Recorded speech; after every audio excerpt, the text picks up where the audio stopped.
this is Port Ormos. Now where could... Is that Paimon I hear? Huh? Oh, it's been a while. How are you doing? Dunyarzad! It's been so long since we've seen you! I'm doing well. I can go as far as saying I have never been happier in my entire life. I don't know if you've heard, but Elazar has completely disappeared, and all the patients have recovered. You kidding? Knowing them and the connections they've got, I'm sure they've heard about it. Yeah! That's right. My lady is feeling better now, so I'm accompanying her for a walk. Why do you still call me that, Dia? You've already informed my father of your resignation. I guess I'm just used to calling you my lady. Old habits die hard. Resignation? You mean you're quitting? Yeah, I might start losing my edge if I keep being a bodyguard for the Homayanis. You know that my parents and I are fond of you, and that we appreciate you very much. It wouldn't be a problem if you wish to continue to be our bodyguard. I'm not a woman that's easily persuaded. You should know that by now, my lady. When I took this job, I had already decided that I'd quit as soon as you recovered. It's time for me to get back out there and chase that horizon. So what are you gonna do now if you're not gonna be a bodyguard anymore? I want to take a risky job and put my body to the test again. Huh? But we literally just finished one of the most dangerous jobs ever! Are you getting bored already? I know. If I hadn't joined in that plan with you, I wouldn't have come up with this idea. I guess I still get fired up by that feeling of going all out in a fight. It made me realize that I'm still a mercenary through and through. Life is short, and I'm happy that I got to be a part of that operation. But the whole thing also made me realize that there are still many problems in Sumeru. And as a desert dweller, I'm still not completely ready to settle down on this side of the wall. Well, I remember a friend had someone bring you a message. You mean I'll hate them? I didn't expect him to still remember that. I thought he was joking. We just came from talking with Alhaitham at the Academia. Did he tell you that he suggested that I come work at the Academia? What? I heard that Azar and his cronies fell from power, and Alhaitham told me that now was a good time to find a job in the Academia, but only if I wanted to. Whoa. Hyman can't see you being anything other than a mercenary. Me neither. But I think Dia would look great dressed up as a scholar. Ugh, forget about it. I wouldn't last 10 seconds in there. Alhaitham probably just liked the way I worked and knew I'm good in a fight, so he suggested I find some work in the Academia. But you know, if you take him up on the offer, Cyno might actually agree and let you become a Matra. Because you're super amazing! The Matra have all the talent they need as long as they have Cyno. I prefer to be free to live however I choose. In fact, I chose this job from the very start because I knew it'd be right up my alley.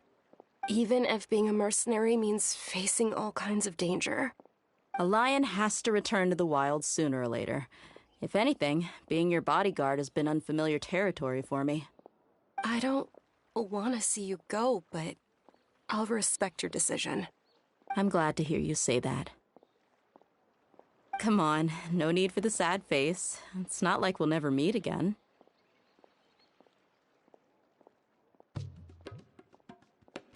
Once the whole Dendro Archon thing is settled, everything in Sumeru will take a turn for the better. That makes me happy too. But a peaceful society will probably mean less demand for mercenaries like me. Before long, we'll be a dying breed. So I'd better get to work while I still can. Huh? But wait a second! You make it sound like you're leaving now! Well, no, not yet at least. I promised my lady I'd stick around until next week. So, have you been in Port Ormos this entire time? We were wondering if you had received a letter from Nilu. Oh, did Nilu write to us? She heard that you were staying in Port Ormos, so she sent the letter here. Huh. It was probably sent to the inn that we're staying at. My lady has been very energetic lately and keeps taking me on hikes, staying out even into the night. By the time we get back, the receptionist is usually off napping on the job. Right, and we tend to leave quite early in the morning, so the old man on duty is also usually dozing off. So what it really sounds like is that the person on duty is always asleep. I bet the letter's at the reception desk. I'll go check later. No wonder there wasn't a reply. You never received the letter. Good thing Nilu asked us to come and check on that. Sorry to make you two come all the way out here. It must be something important for Nilu to specifically write to us like that. Yes, she said they were preparing a victory feast in the Grand Bazaar, and will also be celebrating Cyno's reinstatement as General Mahamatra. She was hoping you could come. Great! I'll be sure to attend. Count me in too. But is there some sort of dress code or anything for the feast? Can I just show up looking like this? Since it's being organized by Nilu, I don't think she'll be too picky about that. If anything, I think she wants to see us as our most natural selves. All right, then this is how I'll show up. The feast will be held in 2 days, so don't forget. Sure. Thank you so much for letting us know. We'll see you there. Oh, by the way, do you happen to know where Cyno and Raman are? The General Mahamatra always comes and goes without a trace. Normally no one knows his whereabouts. Oh. But last time we met, he mentioned that he had something to do in Aru Village. You can try your luck there. As for Raman, your guess is as good as mine. I only remember he said that he had something to discuss with Cyno. You can ask Cyno when you meet him. Don't mention it. You'd better get going. All right, on to our next stop. I'm not a big fan of all this traveling. I know this is like, you know, post-game and you don't want everybody in the same area. But this is a little annoying. Yeah, the lighting is still a little weird here. Wait a second, actually. Wait a second. I do have another light source.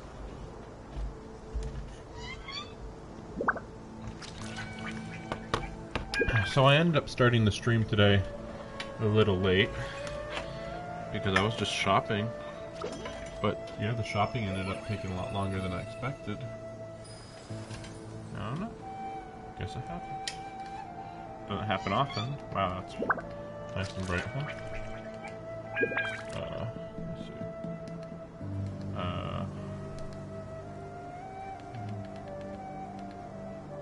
I mean, that's pretty good. Oops. What they say is true. You have to see the world for yourself to appreciate how beautiful it is.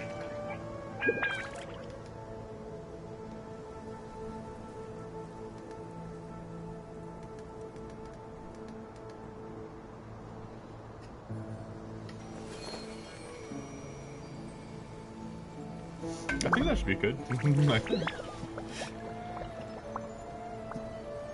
Okay, so we're going over here.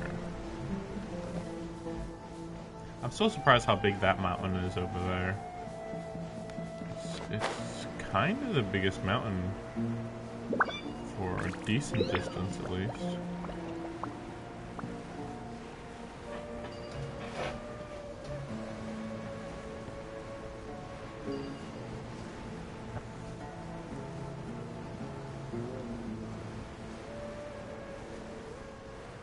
But yeah, like I said yesterday, I'm planning to do the character quest today, which is these two, because Nyla was a whole thing. Wait, what? Really? Oh, wait. I just noticed the daily quest being over there. It's like, oh, that's actually pretty close. It's been a while since we last visited Aru Village. Ah, there's Cyno!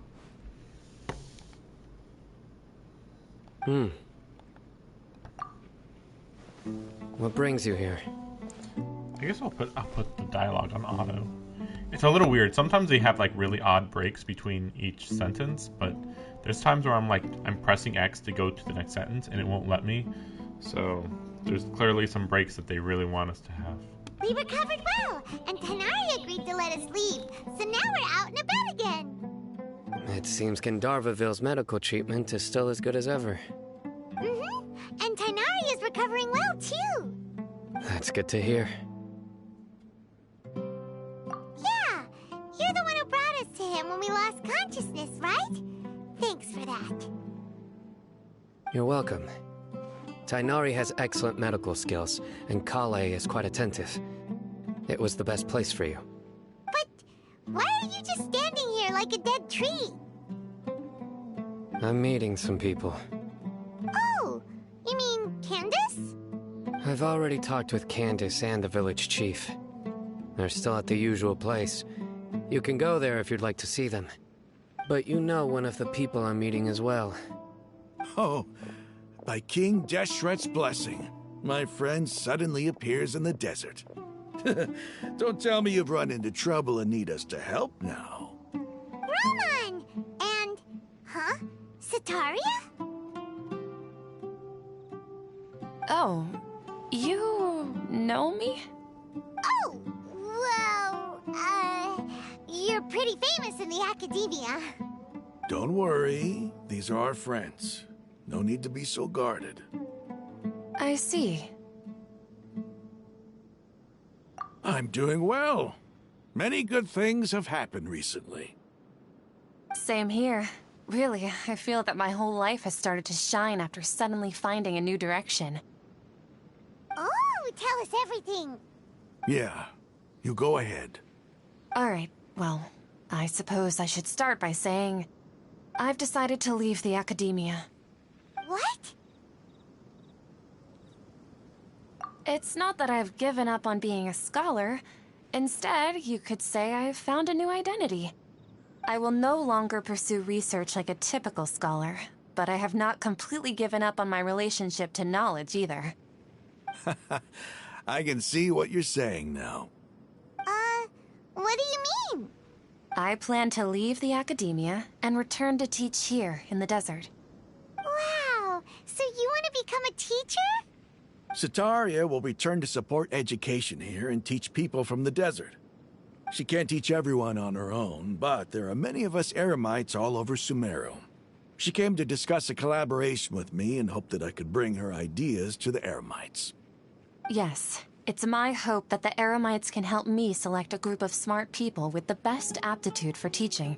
I'll teach them, and after they've finished learning from me, they can go educate more people. That is the true meaning of education and the spreading of knowledge. The people of King Deshret suffer from sandstorms, exile, and ignorance. Miss Sataria is more than welcome to come teach here. Her arrival is like a star shining in the desert night. The stars have always guided caravans, thieves, soldiers, and travelers who get lost in the night. They lead those in the dark out of trouble and back to safety. Oh, please. Where's all of this coming from? I'm starting to feel a little embarrassed. You deserve these compliments. Mercenaries are accustomed to danger and don't fear death, which is why we recognize extraordinary actions that common people would easily overlook. Sataria's idea will bring much good to many people. At first, I feared it was destined to fail. Everyone knows that the academia doesn't allow scholars to teach in the desert without permission. As you know, all knowledge is under their surveillance and control, and very few desert dwellers are as lucky as me.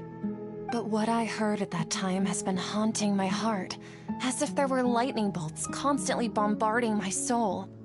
Sataria, you tread a treacherous path, and the longer you ignore it, the tighter the academia's grasp on you will become. Sataria, why haven't you gone home? Never forget that the desert that belongs to you lies elsewhere. Miss. These words sparked something in me, and I knew that I had to bring something back to my people after going home. I gathered up the courage to approach the Grand Sage, only to find that he was no longer at the Academia.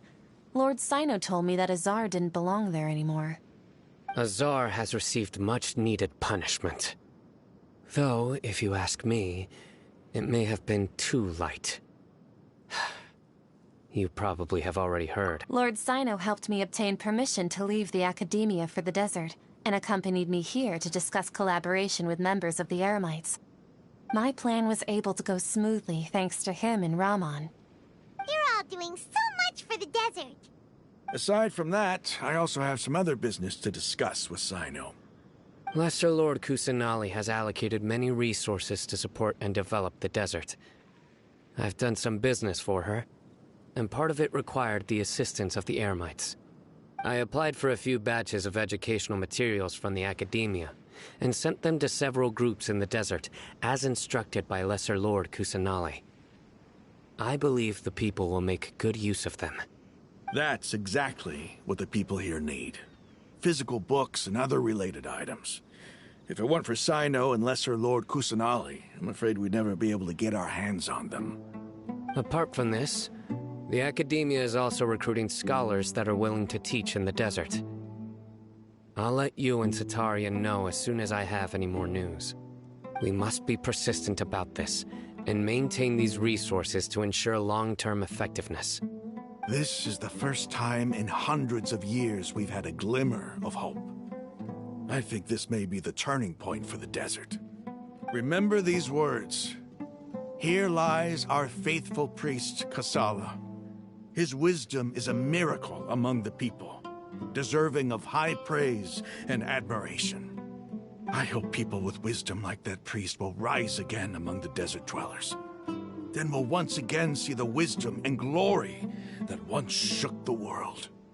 Enough about us. Are you here to discuss some business too? No, not at all.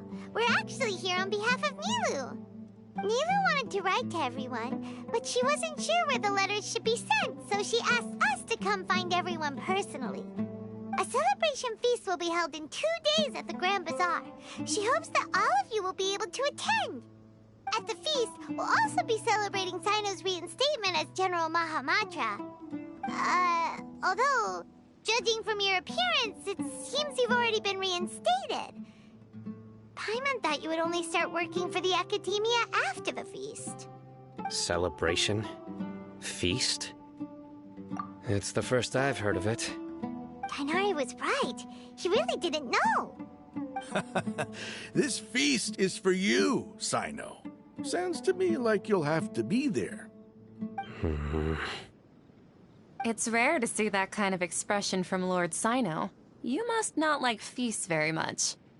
No, not really. But I'll go. Well, I still have a lot to handle here. Besides, I need to look after Miss Sataria in the desert, so I'll have to pass. I'm afraid I won't be able to join you. Although, if you'd be so kind, please give a message to Miss Nilu for me. The message is, I'm sorry for how I treated you before, but now I understand the beauty of your dance. It's like a light shining in the sky. You and the art you symbolize are not only beautiful, but also lively and powerful, so much so that it was prohibited. Please keep dancing, and someday, I'll be able to appreciate your art in person. Okay, we've got all that down. Our job here is complete as well. Oh, Cyno, remember, party's in 2 days. Make sure you're there. Got it. It occurred to me how funny this whole story has been. Because even though everything in the Inazuma storyline was implying that there was a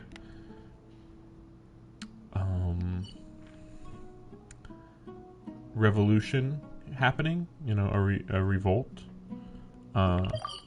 nothing ended up happening really. Like, the only difference was like just basically me and like 2 or 3 other people convinced the true Riding Shogun that she was making bad decisions, and then she was like, yeah, I guess it wasn't a very good idea. Okay. just forget all the war we were, all of the battles in the war that we were having, and everybody forgot. And it was like, what? Just like, Civil War over. Let's go home, guys. Like, what? Versus here, where it's the inverse. Like, yeah, there was a bit of a,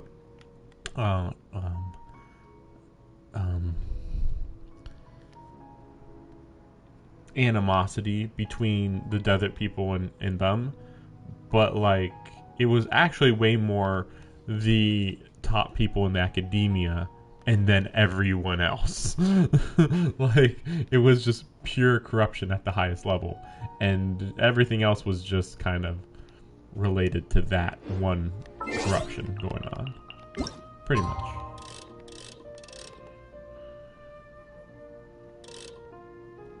So I guess it was a lot easier to end the corruption by just getting rid of those guys compared to in Inazuma. The royal houses, the 3 royal houses in Inazuma, they would never give up their power. Oh, Japan, the rightful monarchy, of course. They don't have any bad ideas there. How about I take you on a walk? I don't have any bad ideas. It's just a minor monarchy. No. It's no big deal. It's it's just like England, right? It's like, it's a harmless monarchy. We're just gonna keep our king for no reason, even though there's no actually good reason to keep the king. Today's the big day. Let's go to the Grand Bazaar and see how the celebration's coming along. It's like so silly, but yeah. So nothing happened there. There was a little bit of a revolution in Leeway, a little, but to be fair, Rex Lapis wasn't doing a whole bunch by that point anyway. So it was mostly like, hey, I've been nudging you guys to do this and that here, like literally once a year, but I'm just gonna go away. You guys will be fine. Pretty much. Pretty much. So it's like, yeah, so then it would be Mondstadt is completely separated from its god. Leeway had a bit of a good relationship with its god, but like it was a very small relationship, and they completely pushed off from each other. Meanwhile, in Inazuma, their god is an absolute dictator, and yeah, you just happen to change that dictator's mind. But they're still the dictator or monarch, whatever you want to call it. And then Sumeru, yeah, they just completely got rid of the old government and brought back their god. In a way, they're kind of like Mondstadt, if Mondstadt like had their god become the leader of the country ever. I was gonna say again, but no, it's never happened before. Thinking about all these regions down here, just the ocean, and they're like, no, we can't give you the ocean yet, guys. Not yet. So like at best we're gonna get like two more. I'm guessing 2 more desert sections, like here and maybe here. Maybe this will be like one big zone, and it'll just be like a big empty field basically, because there's like nothing out there. But like the only big thing is here, and then like the desert stops like right there. But then this nation over here is probably the Fire Nation. I'm not sure where the Water Nation is. It might be like, it could be down here on a different continent or something. Like look how down far down it goes. Like it was never like this before. Before I thought like, a few months back I could have sworn this was like the bottom of the map, just a little bit south. But now it's like no. I could be wrong though, because like Surumi Island's this far down. Anyway, time to finish up this story. Stop prattling on. Everybody's already here. Looks like we're the last ones to arrive. I'm here. Ah, there you are. Well, look who finally decided to show up. You look like you came here immediately after finishing up some work. I'm very happy to see you here. But we're not late, are we? It's just that everyone else arrived ahead of time. I propose that the last one who arrived be put in charge of today's speeches. Nah, there won't be any speeches today. Oh, really? Well, even better. Come join us over here. Let's share some great food and drinks, and chat about all sorts of fun things. Why did you put all the food on the ground? Good. Wow. Paimon can't wait. Put it on the table. Traveler, just look at all the delicious food here. Put the food on the table. Why is it on the ground? I mean, I guess it's supposed to be like... I don't know. I don't think that's an Indian or a Middle Eastern thing. But I guess I could be wrong. Yeah, man, it sure would be nice to actually have that be shown. So delicious. Oh, this grilled meat tastes amazing. There's way more discussion The food about was specially prepared for you bringing by everybody everyone here in the than actually Grand showing Bazaar. what they did here. And we have gifts that were sent by the residents of Sumeru City when they heard we were holding a feast. Everyone that came said that you saved Sumeru and wanted me to thank you all on their behalf. Feels kind of nice to be seen as a hero. I could get used to this. Being a bodyguard is also a hero's job. You've always been amazing, Dia. My lady sure has a way with words. Thanks. I'm glad to hear it. And I'm happy to meet everyone that participated in the great plan. Don't mention it. Come to think of it, we've really done something impressive together. It's unbelievable. We owe it to our abilities. And luck. Really? Why do I remember everybody thinking that luck was against us and feeling like we hardly had a chance of succeeding? That's how I remember it too. It's luck that brought us together, and it was luck that let us form a team. Then, it took even more luck for us to formulate a plan and implement it successfully. Moreover, judging from the results, everything worked out well. Yeah, everyone gave it their all when it mattered most. It was almost like a performance. We took the stage and put on our best show.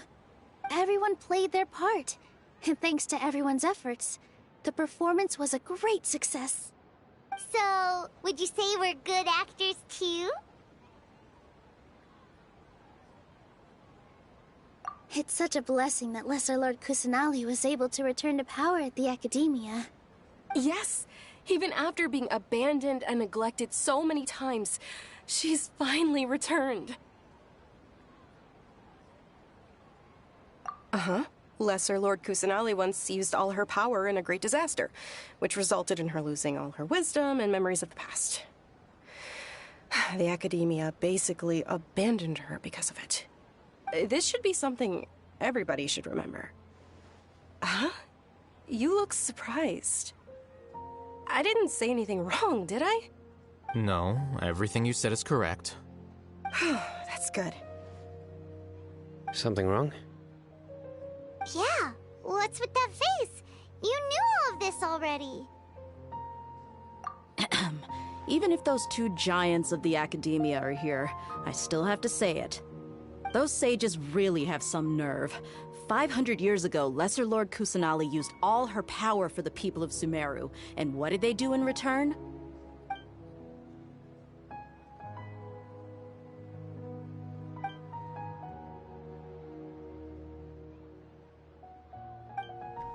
Technically, that's not really wrong.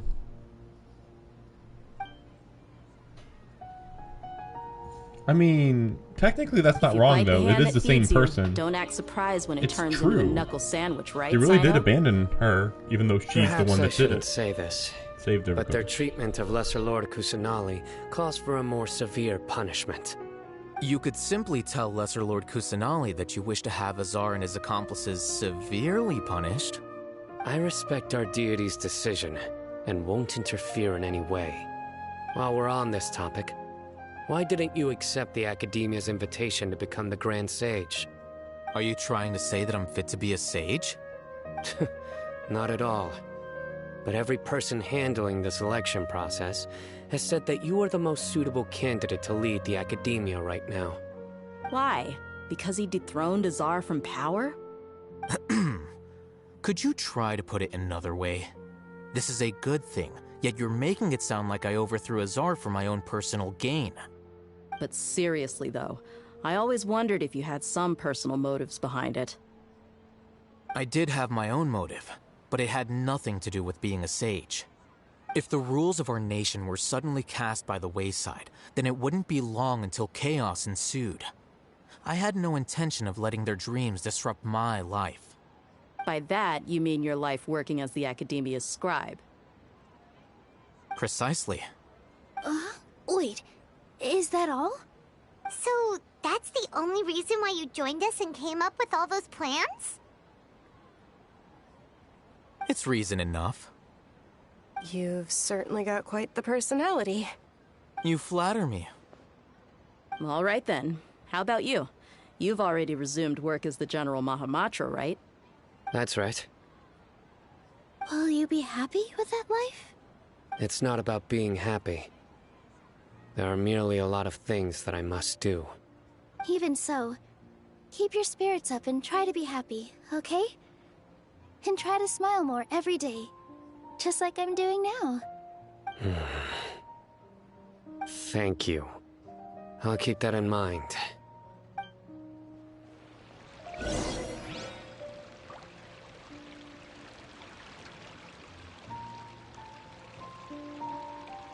Again? Oh my gosh. The atmosphere here is good, and everything is delicious.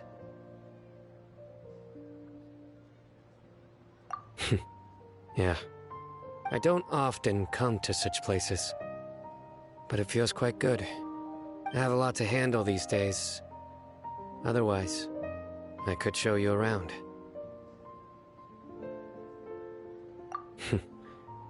There's always next time. We're friends after all. This feast is pretty good. I like it.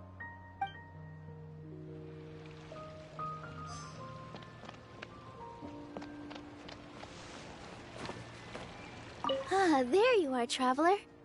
Well, how is it? Are you enjoying the feast today? If there's anything you're unhappy with, just let me know. That's good. It's the first time I've ever invited so many exceptional people to one place. I was a little nervous myself. You see, every guest here is quite extraordinary. It's unbelievable that we've got everyone together here. Almost like a fairy tale. Make sure you live it up tonight. I'll be happy as long as you're enjoying yourselves.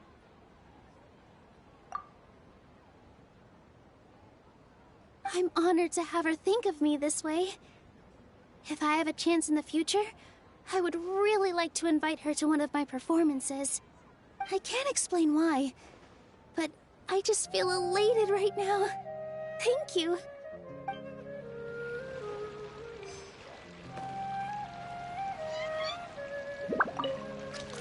I seldom participate in such lively gatherings, but the atmosphere here is quite good.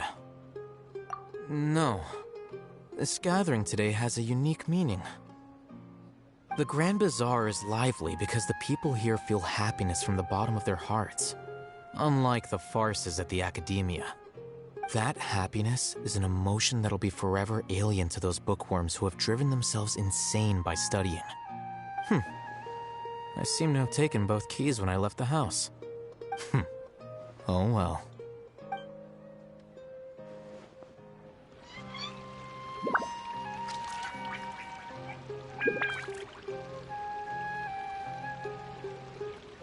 What was that supposed to imply? Like that he gave us a key to his house? I don't get it. My lady, the grilled meat over there is delicious. Have you tried it? Yes, I also tried some fruit just now. Oh, they're very sweet. What an amazing place to relax. No wonder everybody likes to rest at the Grand Bazaar. You said it. Oh, look who else is here. Hello. Oh, I'm so happy Nilou invited everybody. Oh, now I have the chance to meet all the heroes. Hey, less of that polite chit-chat and more eating and drinking. The feast is about having fun, not stuffy formalities.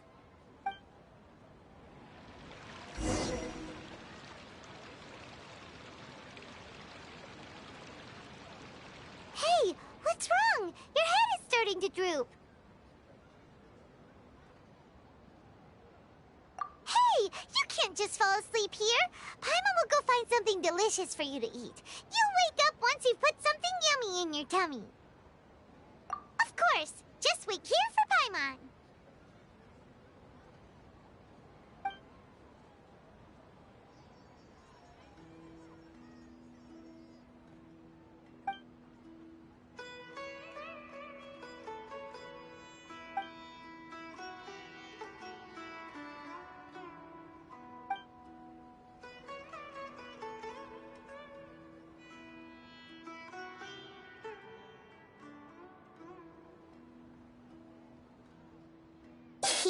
It's me.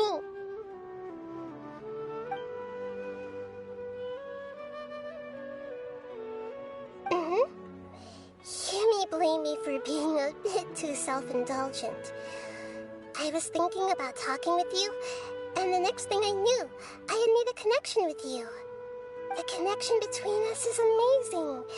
It's like flora and the fence it grows upon.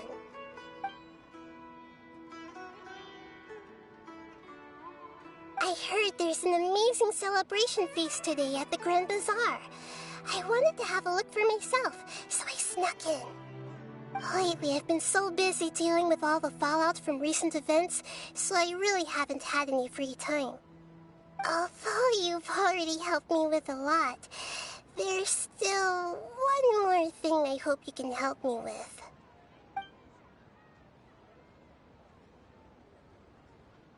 Please say thank you to everyone for me.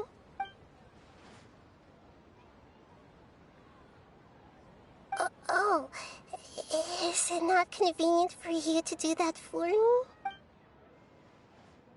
But if I just show up all of a sudden, people will become all quiet and stiff, won't they? What if I end up scaring them and ruining this wonderful feast? That'd be the last thing I want.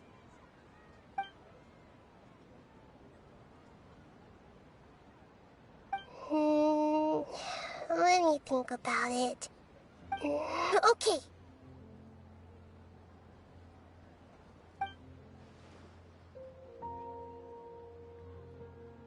Yes, I have.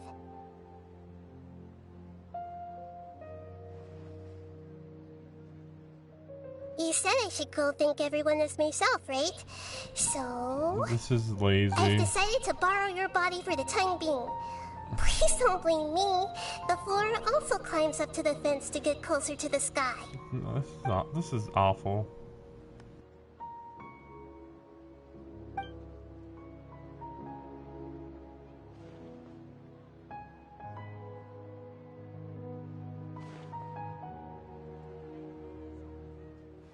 Everyone!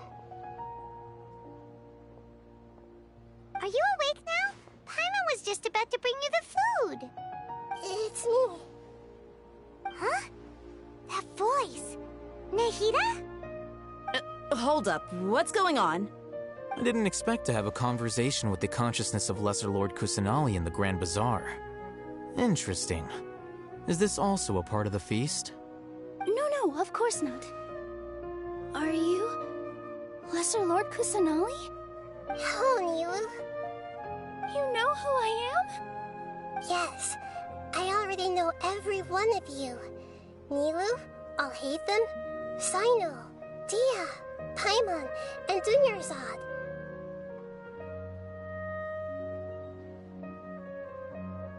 Lesser Lord Kusanali? I took the liberty of occupying the traveler's body so that I could thank all of you in person.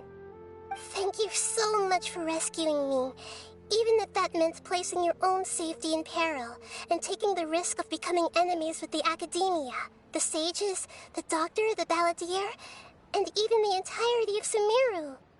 Without you, without any of you, I would have been in a much more difficult situation. Had you not helped me to resolve the crisis, not only I, but Sumeru and even the entirety of Teyvat would have suffered great misfortune. People refer to you as the heroes who managed to rescue a god. I'm quite fond of this name. It not only explains your identities, but also bears witness to your relationship with me. Please, allow me to present to you my most sincere gratitude. Lesser Lord Kusanali, you have done so much for Sumeru, and I didn't even have a chance to do anything for you. You don't have to do this. Dingerzad, the suffering you endured during your illness is also proof of you being with me and praying for me. Thank you. You don't need to be so ceremonious.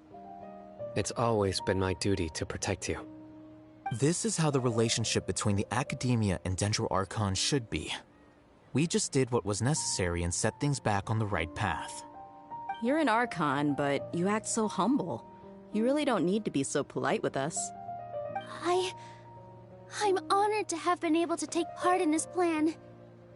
I hoped you liked the dance I dedicated to you. Thank you, all of you. Thank you so much.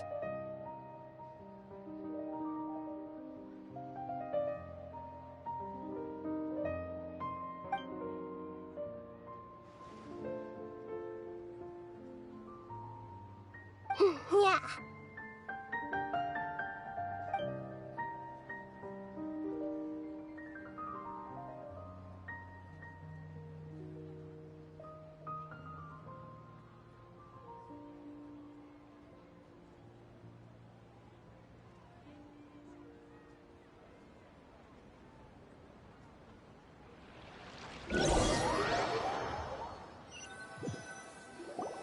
Are you awake? Did you rest well? After Nahida left, you ate a lot of food. You've become a glutton. That just means you still have a lot to learn from Master Paimon, the Sage of Gluttony. All right, since you're awake now, should we go and have a chat with Nahida? She should be in the Academia right about now. If you have any questions, now's your chance to ask.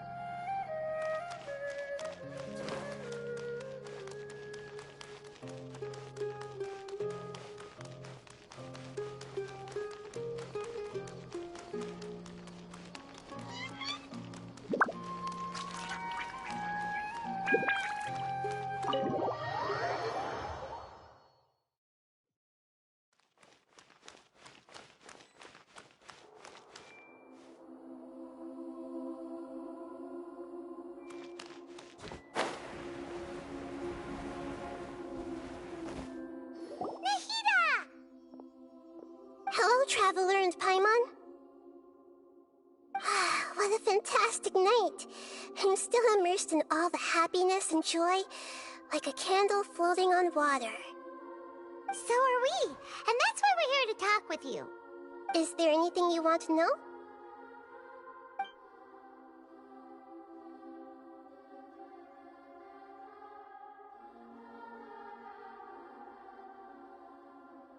See, I actually had forgotten what I had, what had been described about around, on the trailer.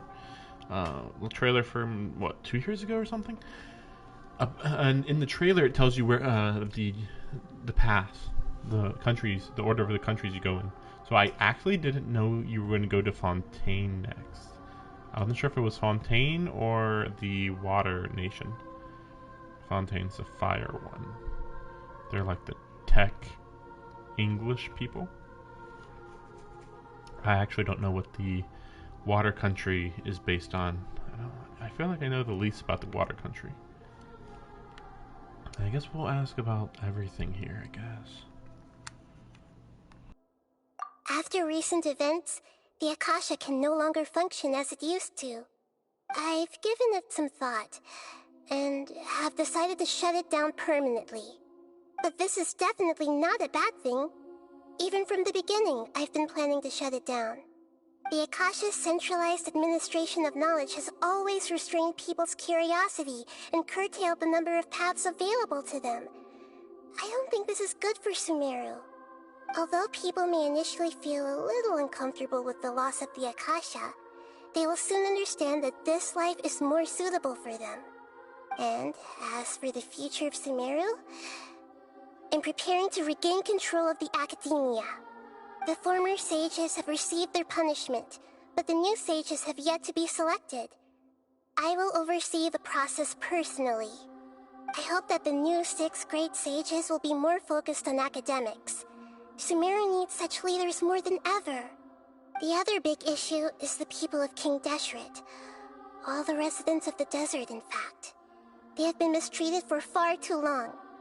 I've already taken some measures to address this. It will take some time to rebuild everything, but no matter if it's culture, friendship, or trust, we will rebuild it. What about buildings? Can you rebuild buildings? You know, like their nation's kind of not supposed to be destroyed desert land. How about like create a city where they can all live comfortably, maybe, with clean water to drink? There's an idea. You mean, what happened after the doctor put you to sleep? Not exactly. The top-ranked Fatui Harbingers, up to number 3, possess power comparable to that of gods. I was no match for him in that kind of situation. So when she says that, she means the number 1, 2, and 3 Fatui have the power of close to gods? But that's weird. How would she know that? Like, wait, huh? I was like unclear about how powerful the Harbingers were. Okay, the top 3 ones, okay.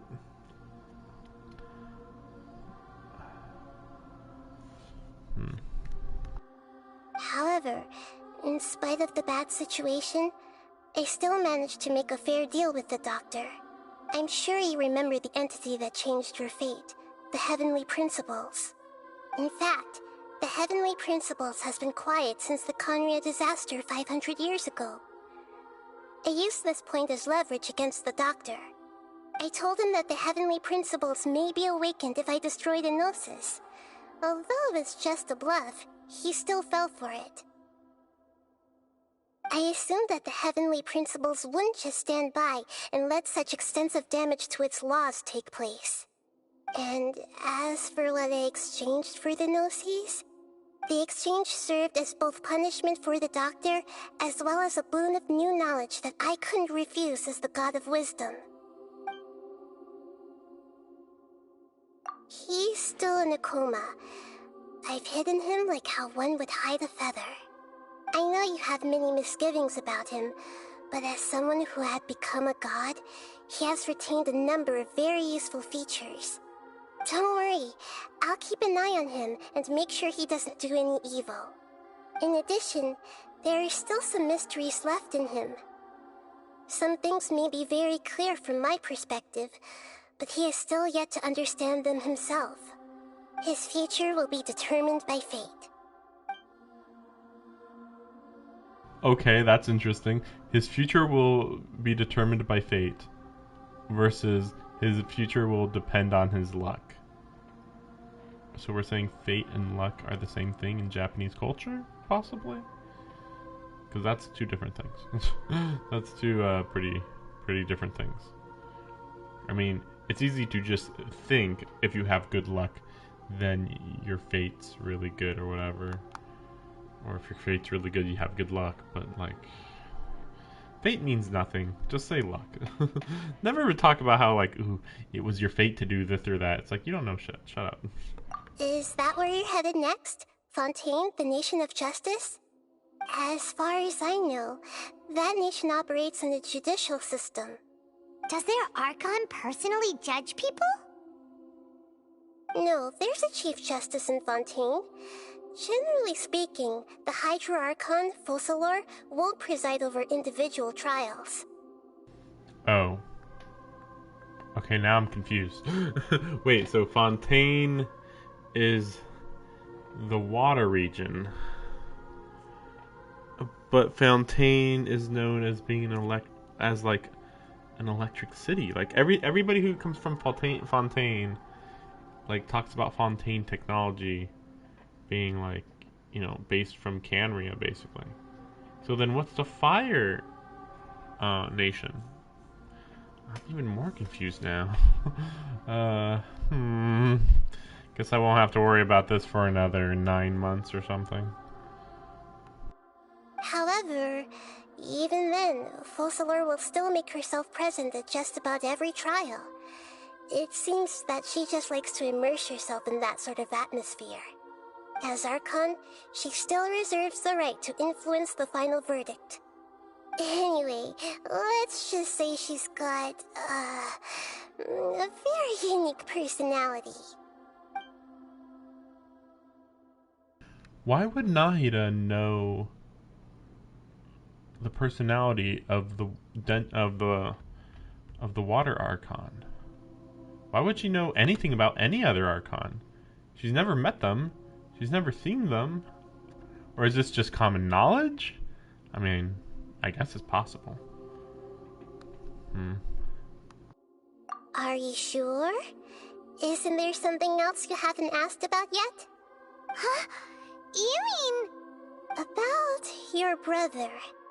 While you were resting at Gandharvaville, I took some time to perform an Irminsul search for information on your brother. Yeah! Isn't Irminsul a repository for all the information and memories of Teyvat? So there shouldn't be anything on her or her brother. This is true in your case. Irminsul indeed does not have any information on you. However, there must be something different about your brother. Because, as it turns out, the world has recorded information on him after all. What? There's only one possible explanation. He belongs to this world.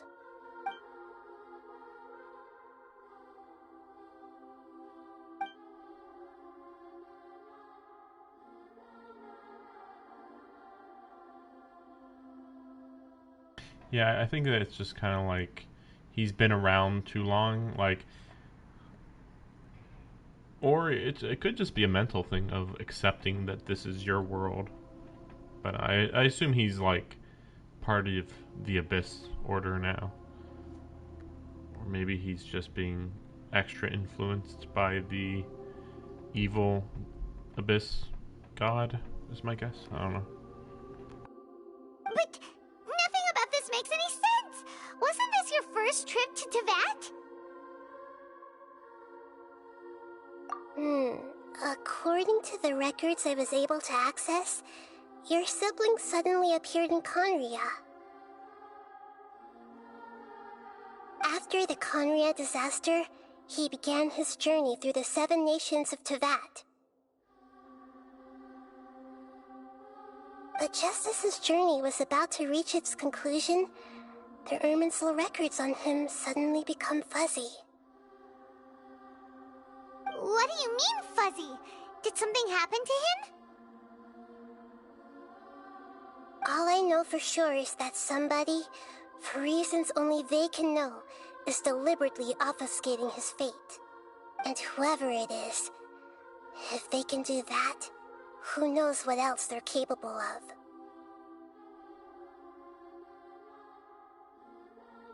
But even that wouldn't explain how he somehow comes from this world.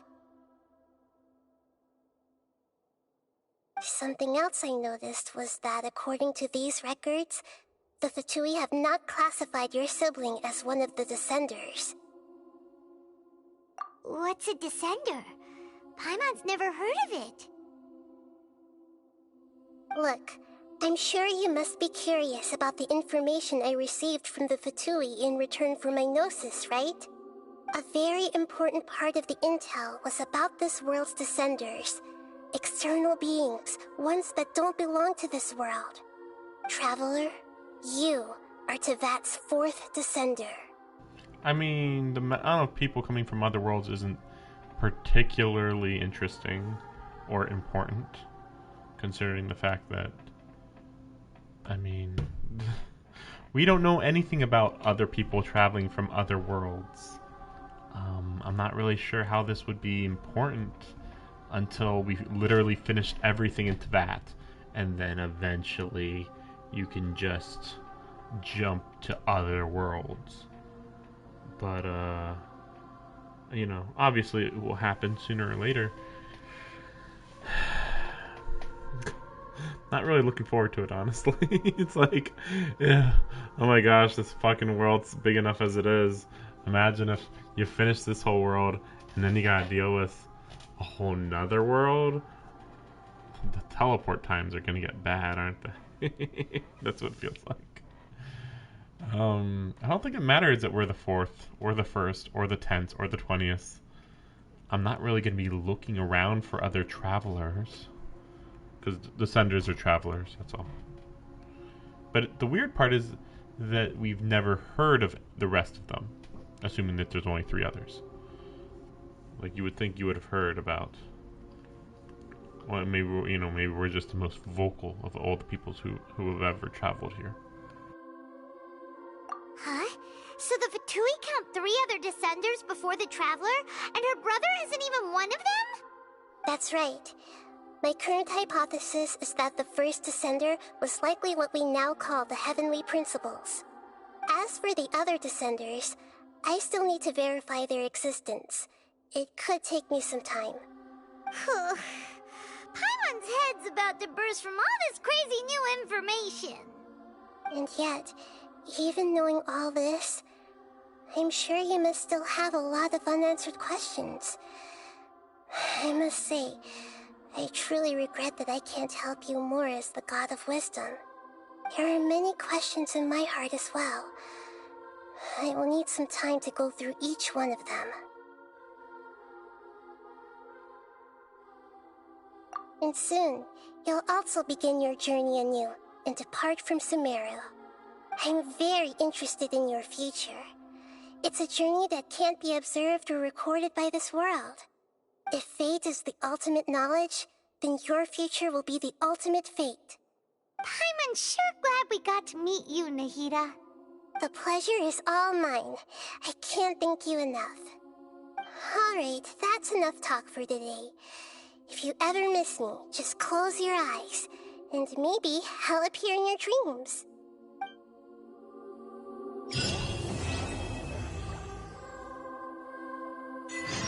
Things in Sumeru have settled down now. Paimon bets people will be coming up with new and interesting ideas at this time. How about we take a walk around Sumeru City and see if anyone needs our help?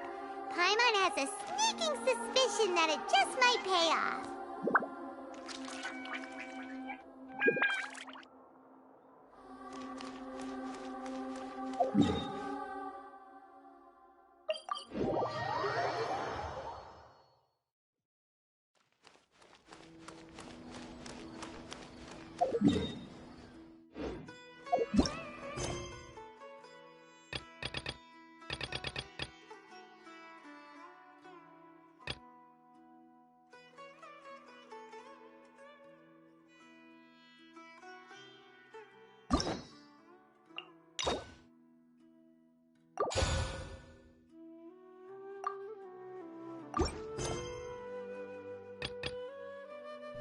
Oh, this ain't good at all. What the heck is this thing? Oh gosh. I guess we'll just go in order then, right?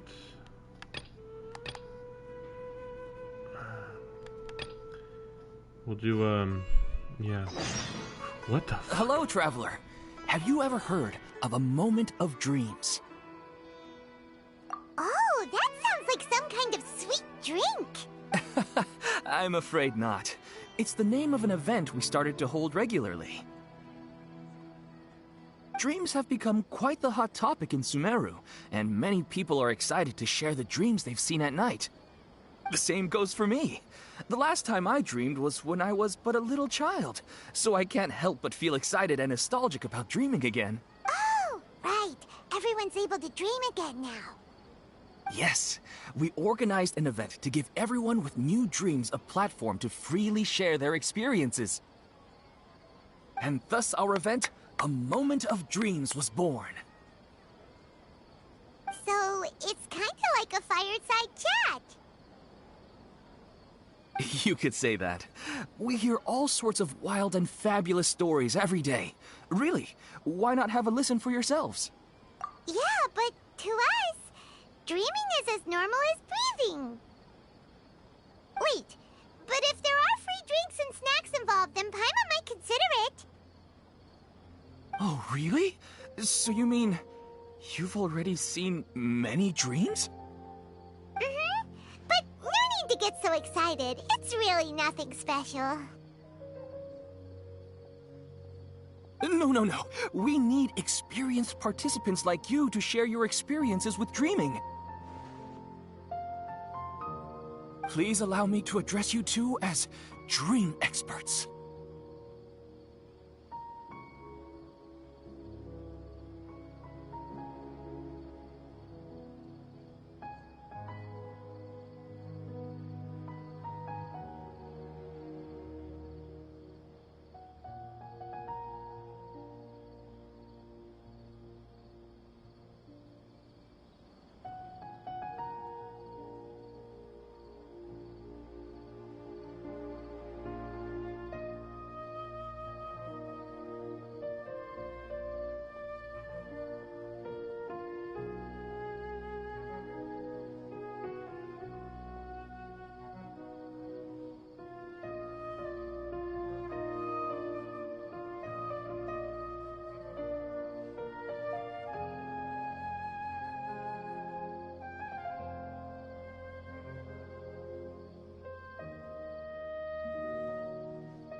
Oh, expert?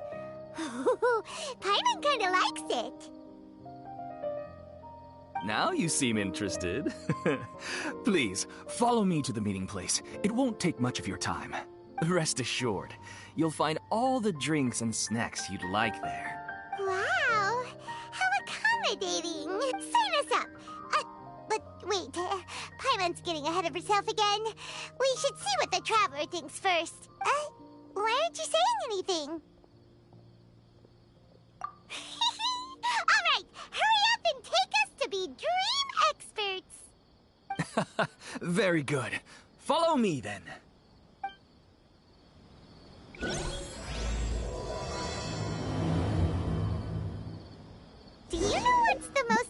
important part of being an expert? Well, I suppose it must be accumulating knowledge and sharing your experiences? Nope!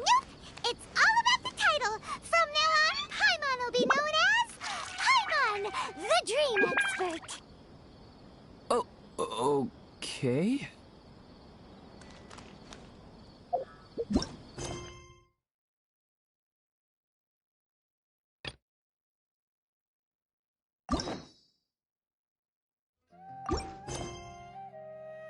Okay, I was just making sure. I don't know how I fell into that.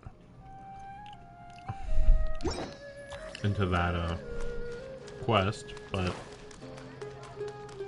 all I can say is it happens.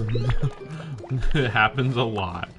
No matter how much I want to avoid stuff, it's like, you had to go just this direction enough that, guess you walked into it. Like, come on, you know? Let's see what I can.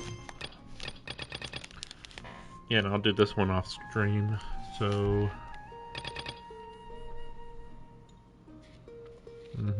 Yeah, nothing really special outside of course. Oh, this is an event. Wait, what? I was like, wait, what? A free version of Dory? I don't have her. I'm not exactly against having her.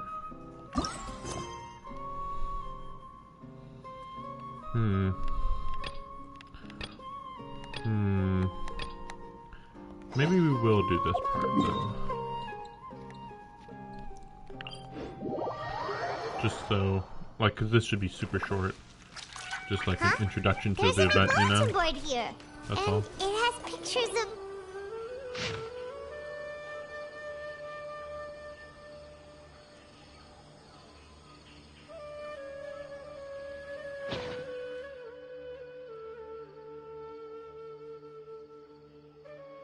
But fungi are monsters!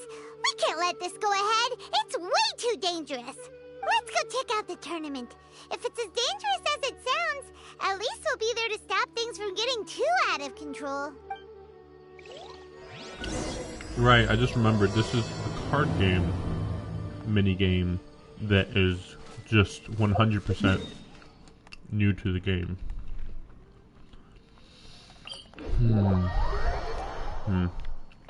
So maybe the yeah, I don't know how the event connects to the card game, if the card game is technically permanent to the game. Still shouldn't take too long. Even if it was an event, stories don't take too long. But yeah, then I'll do what are their names? We'll do Cyno and then Nahida right after that. Welcome, contestants, to the Niludpala Cup Beast Tamers Tournament. I am Cautilia, a senior Amorta researcher and the organizer of today's tournament. I'm sure you're probably all very intrigued by the idea of fighting fungi and excited at the prospect of our amazing prizes. But at the same time, you may well have some concerns about the safety of this tournament. Worry not, the wisdom orb we've developed exclusively for this event makes use of Amorta's most advanced intellectual boost technology. It is absolutely reliable and safe. So please cast your reservations aside and enter the tournament with confidence. Also, it gives me great pleasure to announce that this event is sponsored by Mr. Elhingen, a renowned businessman from Fontaine who has generously provided a grand total of 60 million mora for our prize fund. And if anyone is able to prove themselves capable of carrying out Mr. Elhingen's philosophy by passing the ultimate trial, he will be willing to give them his entire fortune. The only other condition is that the winner must agree to carry on Mr. Elhingen's legacy by hosting the Niludpala Cup Beast Tamers Tournament in the future.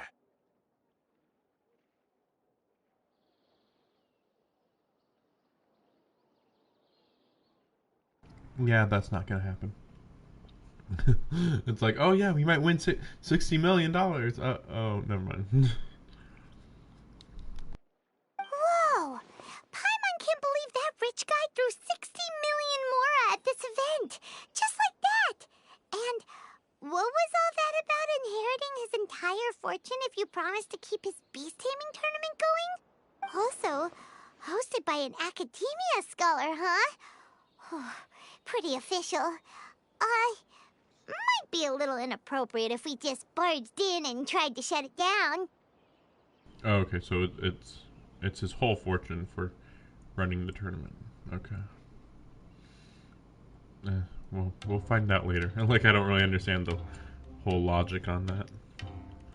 Like, why doesn't he just run the tournament for, unless he's expecting to die within the next year?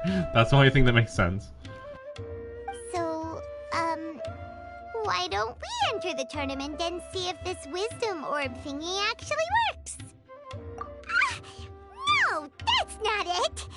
It's just, now that everything in Sumeru has finally settled down, don't you think it'd be a little unfair to Nahida if we keep picking trouble with the academia?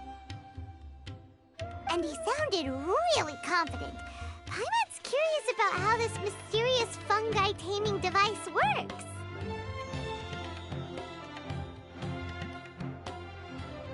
Although they've caused us trouble in the past, the fungi aren't just aggressive monsters, right? They're more like wild animals with bad tempers. Since there's no longer any safety concerns, we don't need to worry. Maybe we can even try becoming friends with the fungi. Paimon thinks that would be fun. Besides, if we do well in the tournament, we'll be able to earn some extra mora. There are basically no drawbacks. Yep, that's the way we roll. Looks like we sign up over there. Come on, let's grab a wisdom orb and enter the tournament.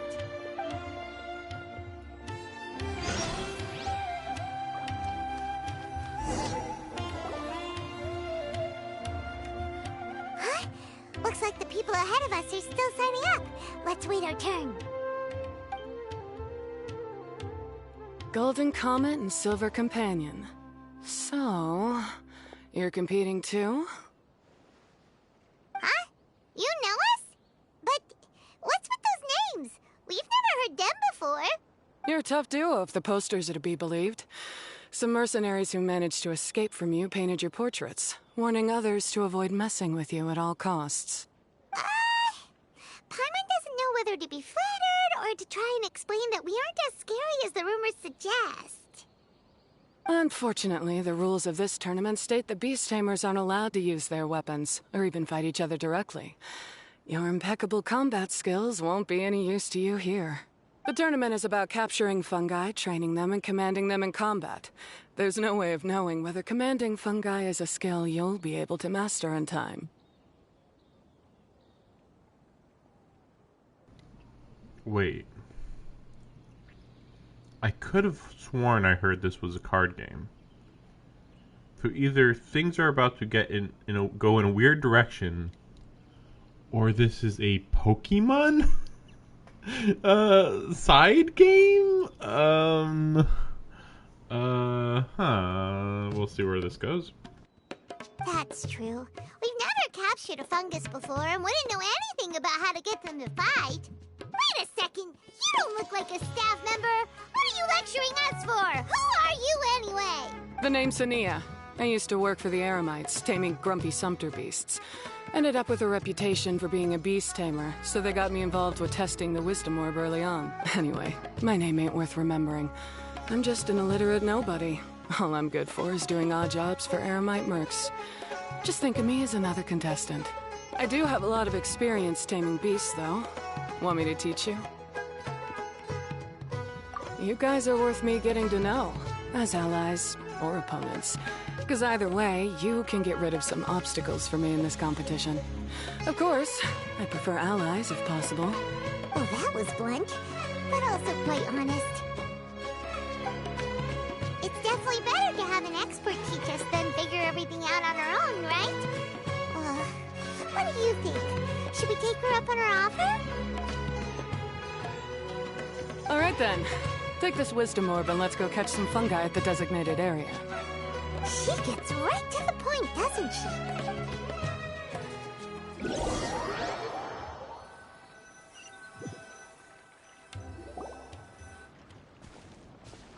This is where you'll capture your fungi. The fungi in this area are highly compatible with the wisdom orb, and they're ideal for training and competing with. The wisdom orb can capture and store fungi. It also serves as a controller. I recommend giving each fungus a code name to make commanding them easier. For example, this one next to me is Pyro 1, which means Pyrofungus number 1. You just go off their elements and then number them? Seems kind of boring to Paimon. This fungus looks pretty lively. Why don't we call it Bouncy Happy Shroom? Thanks, but no thanks. I've got my own way of naming them, and I'm gonna stick with it. It's simple, straightforward. It helps me with managing them. Yeah, you're probably used to calling it Pyro 1 anyway. All right, we'll stop. But wait until you hear the great names we come up with for our fungi. You might want to reconsider then.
Paimon's a fungi naming expert.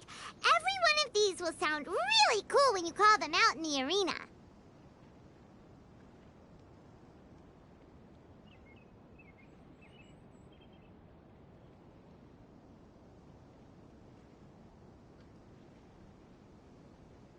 The round hat on this little guy's head kinda looks like a drum, don't you think? The first thing that came to Paimon's mind when she saw it was, if you hit it on the head, it's definitely gonna go bing bong. How does the name Bongo Head sound?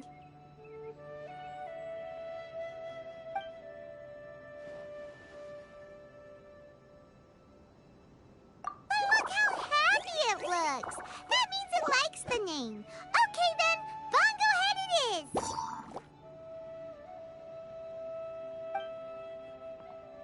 Aw, Bongo Head's just like a little puppy.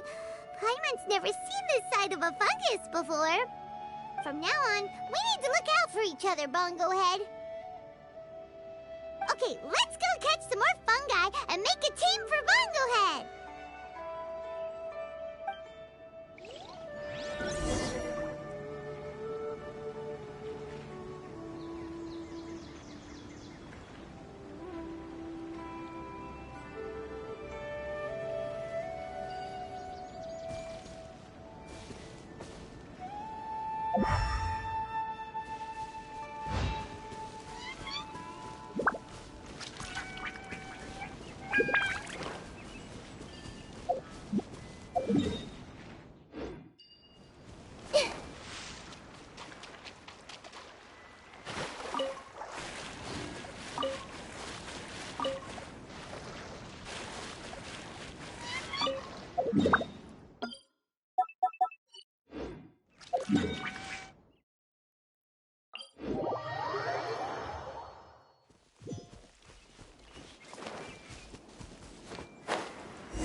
Great, you've now collected all 4 fungi. The next step is to use the floral jelly provided by the organizers to boost your fungi's abilities. That way, they'll be able to unleash powerful skills during combat. Paimon can't believe we're making progress so quickly. It's all thanks to your help, Hania. All right, let's all return to the arena now. Huh? Look, someone's staggering along with a fungus running circles around her.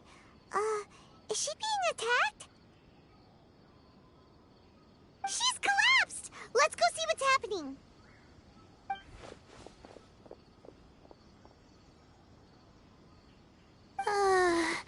I can't go on too weak. Okay, so I guess this is where we meet her. What the fuck? And her design might be even weirder than I thought. Are you hurt? How bad is it? Pyro 1, take it out! Wait, it's not an enemy. It's my shroom buddy.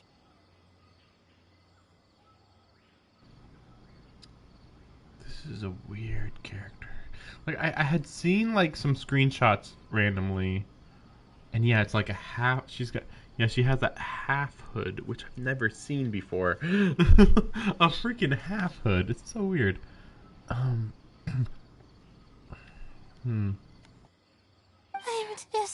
just a little too tired to walk right now, but I still need to find 3 more shroom buddies to qualify for the tournament. You mean you're a contestant too? I wasn't counting on running into other contestants here. Maybe this is the end of the road for me. Twirly Whirly on its own is no match for you. Look after Twirly Whirly for me. Take him with you to the top. Hey, don't give up. It's not like we're a bunch of eremites trying to steal your fungi. Your shroom buddies. We're better than that. You should at least hang in there until we're in the arena, so we can compete against each other properly. Hania over here is a professional beast tamer, and despite knowing that we might be her fiercest competitors, she still gave us lots of help and advice. Was that supposed to be a compliment? State your name and mission! Golden Comet and Silver Companion shall gladly come to your aid! Really? Then, could you please help me collect the rest of the 4 shroom buddies I need? Does this mean my luck is finally starting to change? My name is Layla. I'm just a student in the Ritawa's Darshan, so I don't have any impressive titles or anything. And my goal is to make it into the quarterfinals. My goal is to make it to the quarterfinals. Wow, so ambitious. Also, like, the Ritawa his Darshan. Oh my gosh. If I can make it to the quarterfinals, I'll get to take my shroom buddies home and delegate some of my physical labor to them. Of course, I'll take good care of them too. I need him. He needs to be my slave. Amazing. Wow. Oh yeah, Paimon read that in the rules somewhere. All quarterfinalists get to take home any fungi of their choice. But what do you mean physical labor? You're a student. Shouldn't you be busy with coursework and writing papers? This is pretty embarrassing, but, so I must have some sort of congenital sleep disorder or something, 'cause I can never seem to get enough sleep. And I'm always really low on energy. Even the smallest amount of exercise makes me... Well, you saw me just now. I get so tired, I collapse from exhaustion. So when I said physical labor, I just meant basic stuff like moving books around or fetching things I need from the store. You don't need to be embarrassed about that. It's totally normal. Paimon delegates chores to her all the time. First she calls them buddies, then she talks about wanting to live with them. Ridiculous. She sounds just like Elhingen.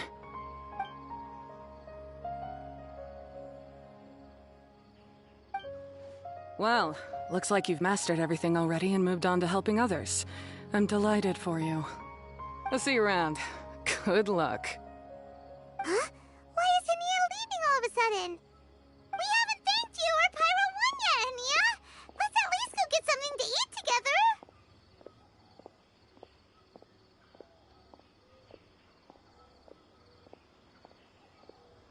What's wrong? That beast tamer... Is she... angry?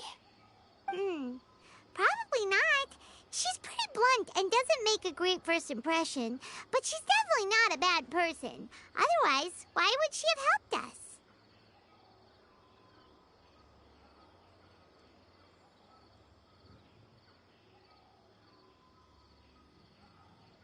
Yeah, we'll see her again, and when we do, let's give her some gifts to show her our gratitude. In the meantime, let's follow her example by doing our best in the tournament, helping other contestants, and making sure Layla gets to compete. Thank you so much. I'll try my best to contribute too. I don't want to be a burden to you guys.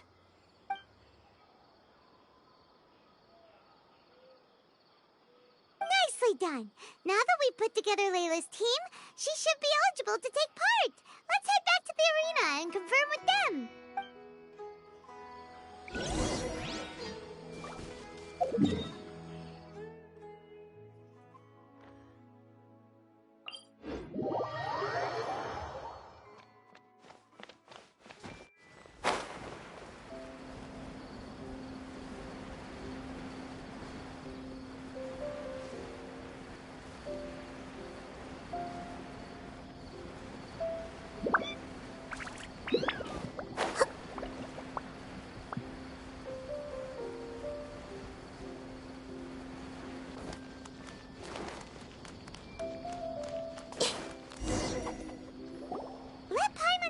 Qualifying rounds are looking.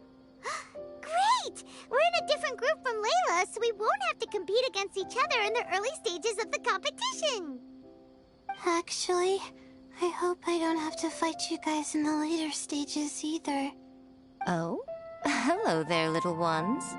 Sure enough, you're at the center of the action once again. You two truly are like the main characters in your own light novel. Why the fuck is she here? That's so weird. I mean, I was hoping that she would stick around. I mean, it's so weird because it's like, she's just, you know, she's just, like, there's no reason why she would ever leave her own country. But then they threw in that thing about her being in charge, being like literally the biggest light novel seller in the world, your publisher. And I feel like that's enough to justify her to show up anywhere now. But like, we're in a freaking event right now. Like, this is a limited time event and she shows up here? What? Like, what's she even gonna do? Like, how much could she even stick around for? What the heck? I can't believe she showed up so randomly out of the blue like this. Miko, what are you doing here? Is Paimon hallucinating? This tournament was advertised far and wide, including all the way over in Inazuma. They even handed out flyers in front of Yae Publishing House. Don't you think a tournament like this makes a perfect candidate for light novel treatment? I'd like to emphasize the fact that the idea that there's just like light novel justifies my entire existence. It's like, I don't really like that they've stuck this thing about her being in charge of light novels in the whole game. But at the same time, I mean, hey, at least she has a justification to show up anywhere. Because there's a lot of characters that we're not going to run into. We just won't. Like, there's characters that are completely defined to staying in their country. The fact that Yae Miko's here means she could show up anywhere, forever. I kind of assume this is related to her popularity, but I don't know how popular she is. Like, money-wise, there's more popular characters, but she might be in the top 5, though. I'd have to go and check. But I still can't. I actually thought there was going to be a rerun for her, and we still haven't gotten one. Since I used up all my Prima Gems, I'm not going to be pulling for her again, unfortunately. Unless she's on split rate up. But she probably won't be, because they never have split rate up. You know, 2 5-stars on one banner. I don't like that, but at the same time, like, I'd rather go for 2 5-stars at once rather than just one of them and ignore the other one, you know? Doesn't seem like a good place to find source material. There are lots of stories you could tell about this. Yai Publishing House is working on a bestseller that, if all goes to plan, will stay a bestseller for the next 50 years.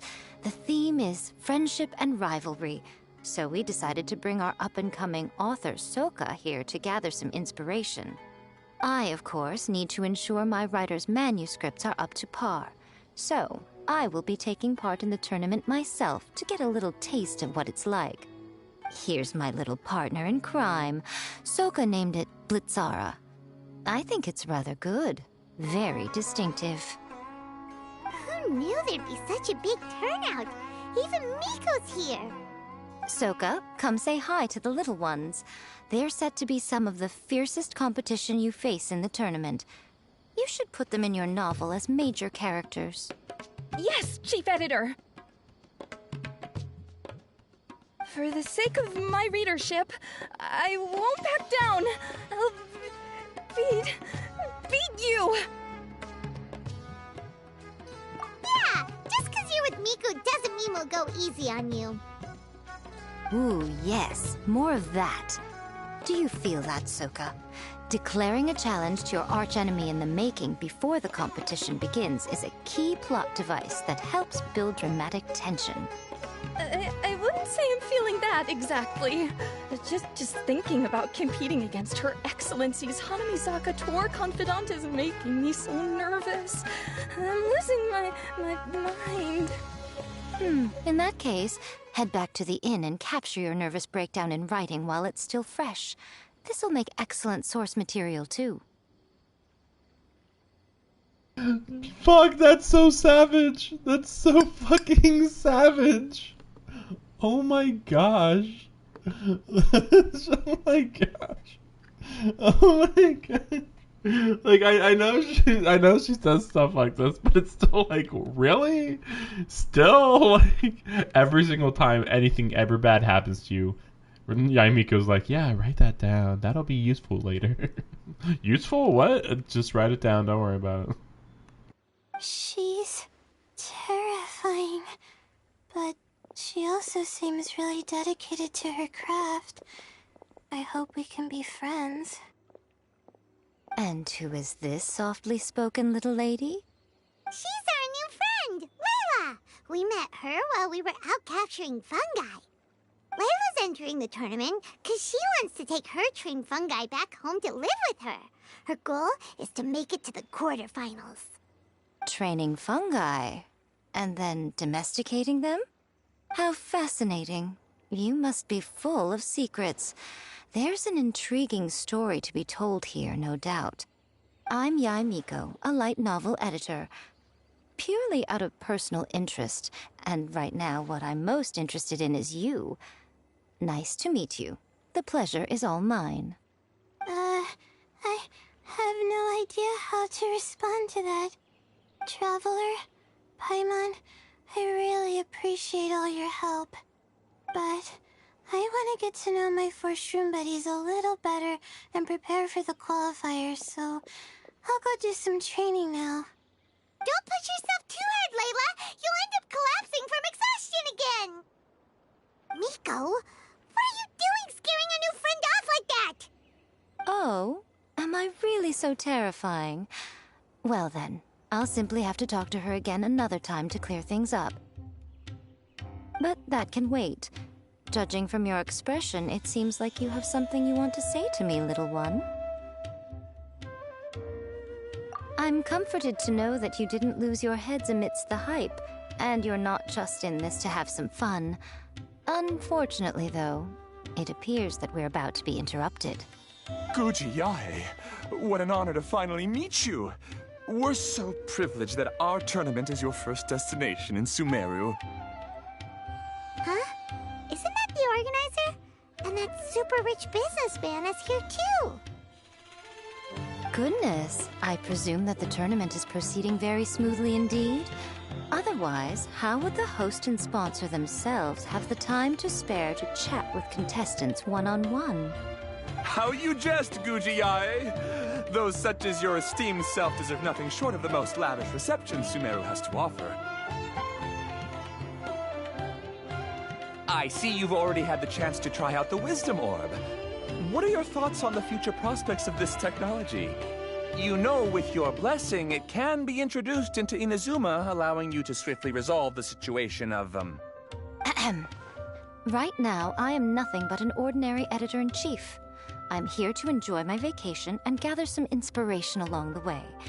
And if I can at all help it, I'd rather not concern myself with such weighty topics as the future fate of nascent technologies. Don't be so pushy, Mr. Cautelia. Droning on about the Academia's business ambitions is hardly respectful to our honored guest, who has traveled all the way from the land of thunder to be here. Not to mention that Guji Yae is busy catching up with her friends.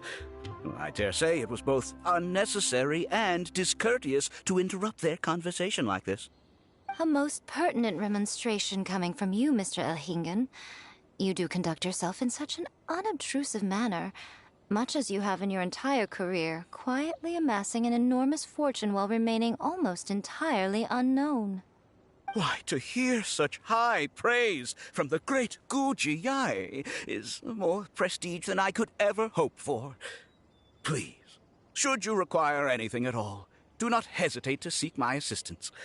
I will do everything within my ability to make your stay in Sumeru an enjoyable one. Also, to have the renowned traveler here at the tournament is an unexpected delight. I'm very much looking forward to seeing you in action.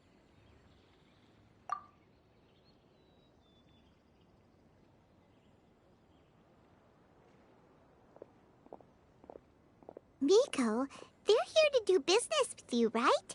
Should you really be turning them away like this? Especially the rich guy? Paimon thinks working with him could have a lot of advantages for Yae Publishing House.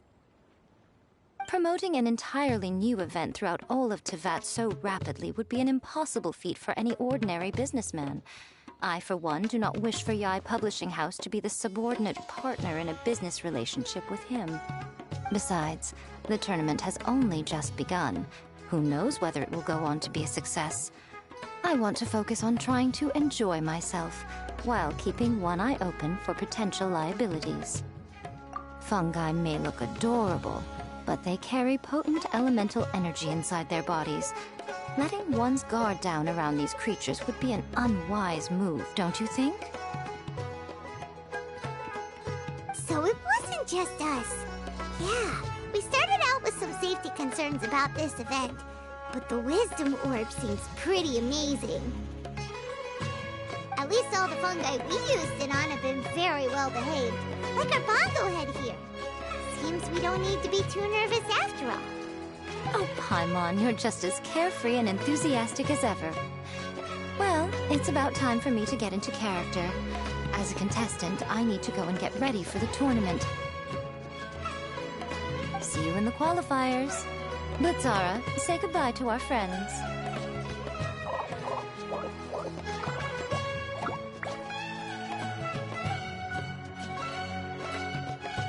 Coming here was a great idea! Look at us! Making new friends, bumping into Miko. Oh, this competition is shaping up to be a whole lot of fun! Come on, let's go get some floral jelly for Bongo Head's training, like Hania suggested.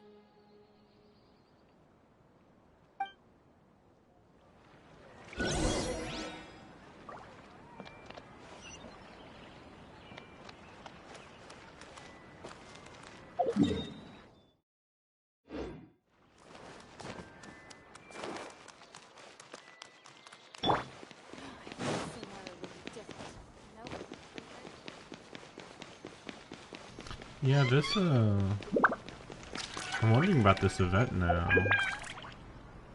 I mean, not that I was planning to show everything. Okay. Or did I do, no. Okay. Okay.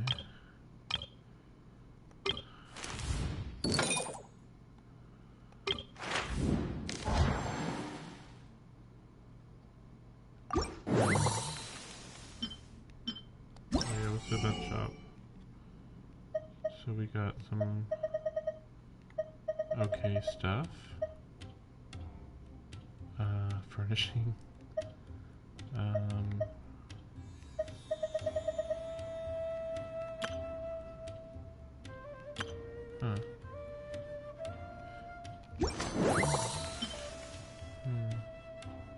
Wait, what's that? Oh, right. Why is Dory here, though? I mean, I guess this just means that Dory's gonna become part of the story in no time at all. I mean, it makes sense. It's just weird because Dory's here and Yaimiko's here. So it's like, I feel like we didn't need both.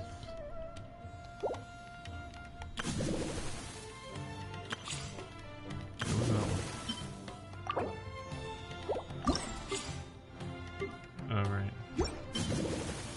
Don't care. Wait, I wanted to... You know, I keep forgetting. I actually wanted to fix this. So, I don't remember why, but for some reason this was set badly.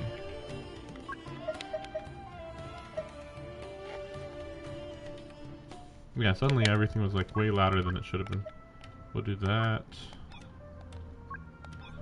Looks good to me. Yeah, I don't see any issue now.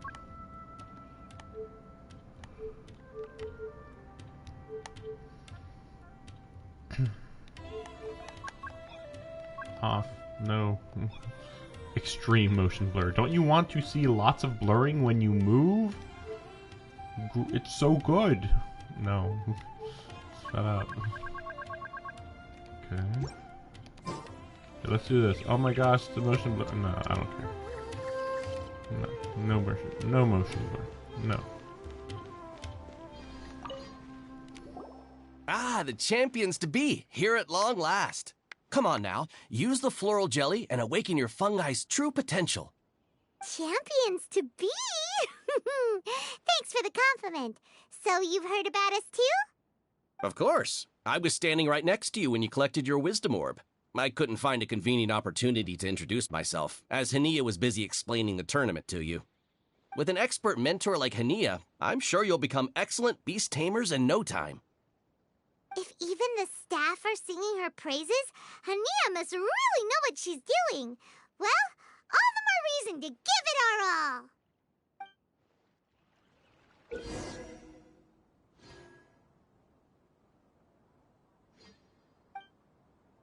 Subaru Specialty Spices. You won't find them anywhere.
Buddies should be able to fight at full power now.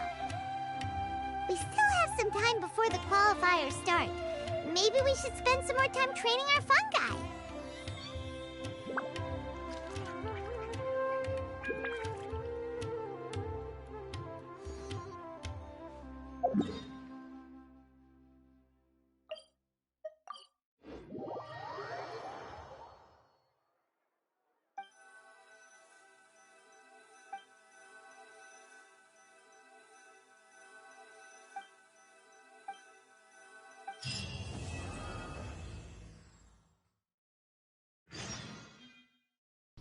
Okay, good, because I was actually bored.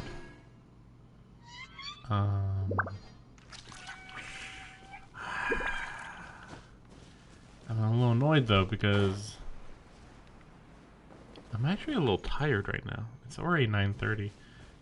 I've been doing this 2 hours? Man, that main story really lasted a while, didn't it? And I'm just annoyed because it's like, at this point, I'd be lucky if I finish this one, and I kind of wanted to do this one more. Wait, so,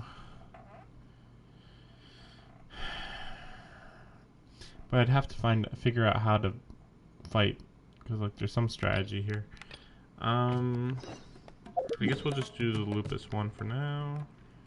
And then we'll see how tired I am afterwards. Maybe this is gonna end up being... I mean, it's so stupid, because, like, all I did was just come home and then do this for, like, 2-ish hours, and I'm already tired. That's not good. That's not good. I didn't even do anything all day today. Maybe that's the problem. Cyno! There you are! We finally found you! But yeah, I definitely would want to show that event, given that there's so much going on. New characters. It's you two. I knew I sensed a familiar presence. I'm gonna do it anyway, so I might I'm as well very stream busy it. at the moment. We'll have to chat some other time. That's right! Nabil asked us to come and check on the situation. So Nabil told you about this? Divulging my location without authorization. I'll let it slide for now. This isn't the time for that. I see. Well, the situation might be more problematic than you anticipated. I've already questioned several people, but gained very little information. Long story short, I was able to learn of the secret location where the canned knowledge is being sold. You're welcome to accompany me if you're interested. Whoa, sounds pretty complicated. But having a chance to catch bad guys with Cyno, it's like we're a part of the mantra. All right, sign us up!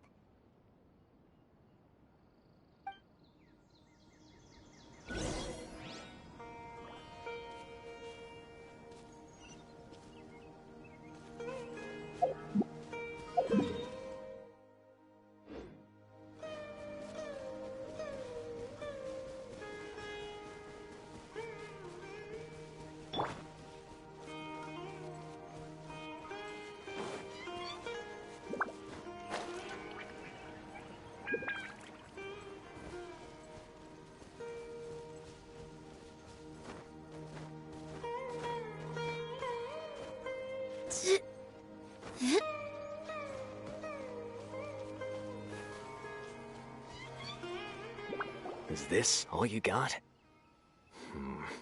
Seems even less than last time. What difference does it make? If you see something you like, buy it. If not, then keep walking. They've been cracking down on us lately, so we don't have much on hand. If you see something that catches your eye, then now's your chance. There's no telling when we'll have more.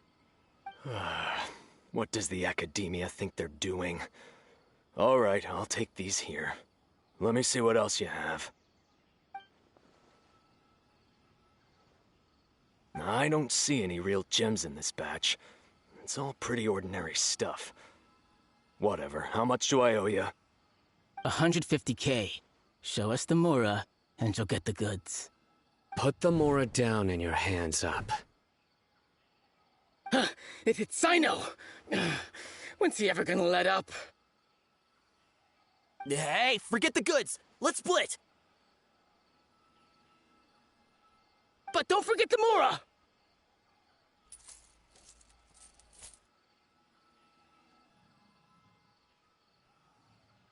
Dun dun! Not so fast! You can't escape with Paimon on the case! What is this? He's got backup now? Doesn't everyone say Cyno works alone? I don't like the looks of this. Either way, it's gonna be a tough fight. Any ideas? It's over. It's not like we're making a big cut anyway. I'm not losing my life here. Huh? Did they really just give up like that? Just like the others I've caught. They're not deep in the circle, just dealers at the bottom of the chain. All right, I have one question and one question only. Where did you get this canned knowledge? The pickup location is different every time. The boss tells us where it's gonna be and that's it. We don't get a say in it. He sends someone every 5 days to bring us the goods. And when is the next batch coming? I don't know.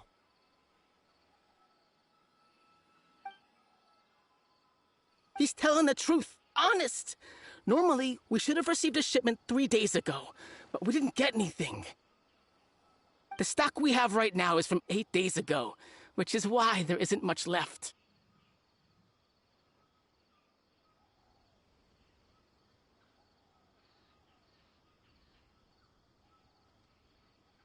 I know exactly why they didn't receive their last batch.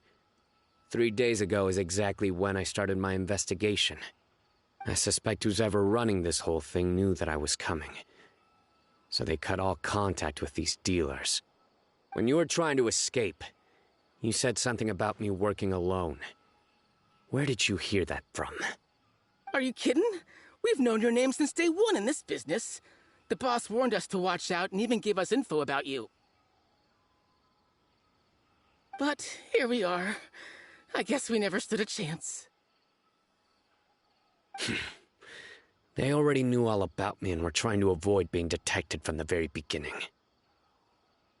These small fries are the only ones they leave out in the open. And no matter how many we catch, it won't further our investigation. If only we had another lead. Like a merchant who sells large amounts of canned knowledge. Huh? Oh, you mean someone like nothing? Do you have a potential suspect? You'd better bring them to me for judgment. Whoa! Judgment? That's right. I won't turn a blind eye on any dangerous suspect. Oh! Sounds like we shouldn't ever let Cyno meet Dory. I see. Anyway, I'll think of a way to deal with these two and then continue gathering information. If you manage to learn anything, you can find me at Caravan Rebot. And as for you, I don't ever want to catch you buying canned knowledge again.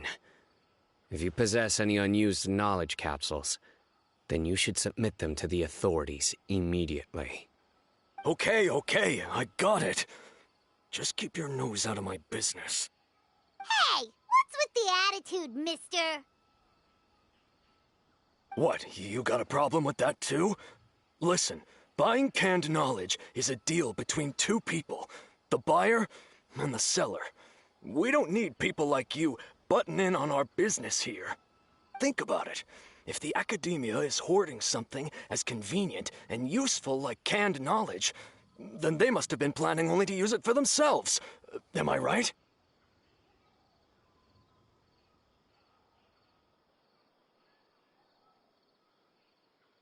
The academia has clearly published the potential dangers of canned knowledge. I don't like having to repeat things. And besides, I'm sure you wouldn't listen anyway. I just hope you understand that your actions are what fuels the smuggling of canned knowledge. If I ever catch you again, I will personally see to it that you are punished. All right, Traveler. I need to go now.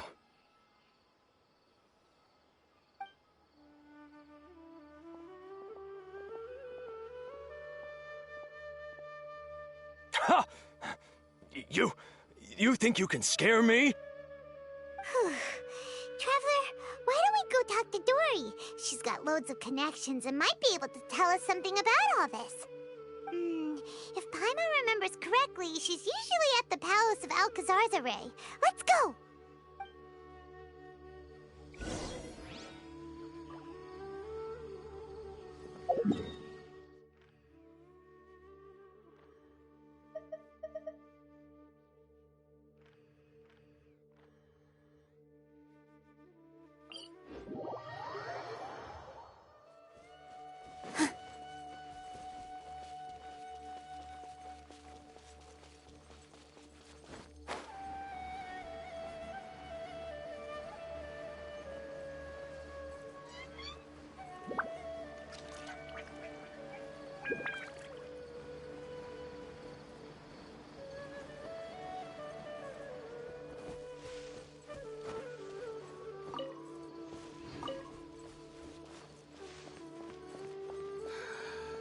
Just wish that some people would actually do their jobs. So why did they say that Dory is at this location? I don't remember her ever being here before. Very odd.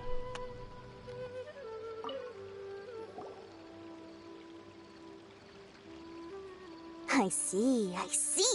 So that's the latest scoop. Good thing you didn't rat me out. Otherwise, who knows where I'd have to be hiding to avoid attention. No idea. Sorry. I've already cashed out of the canned knowledge business. Huh? You mean you stopped selling it? That's right. With so much canned knowledge flooding the market, it was becoming impossible to fetch decent prices anymore. Besides, it seems that group of smugglers has practically taken over the market. it's a little rule of mine to never fight for a share of someone else's market. If I'm gonna make Mora, it's gonna be the lion's share. Plus, with regulations getting as tight as they are now, I figured I might as well just hang it up. Aw, sounds like we came all this way for nothing. Well, not completely. Granted, I don't know who's behind all the smuggling activity, but since you didn't sell me out, I'll let you in on what I do know. After all, those smugglers have really crossed the line, butting their way into the market like that. I hope their luck runs out soon so that I can take over. I mean, so that the industry can become more fairly regulated. Hey, you just want to make more business for yourself.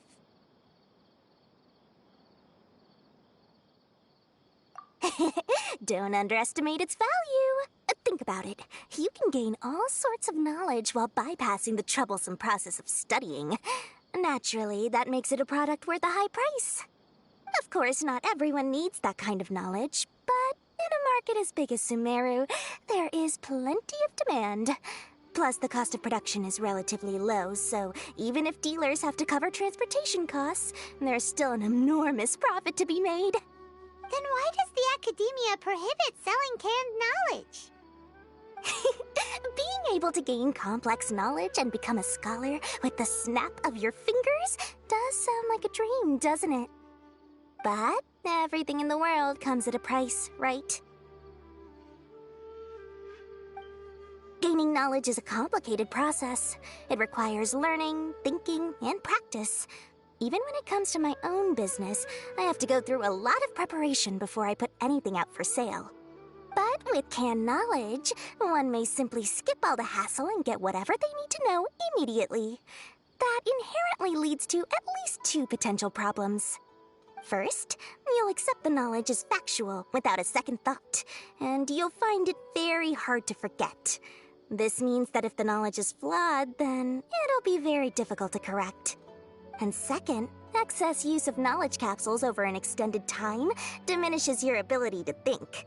You'll end up becoming like a library that can only store knowledge. Oh, that does sound pretty dangerous. Traveler, you used canned knowledge before. Did you feel any negative effects?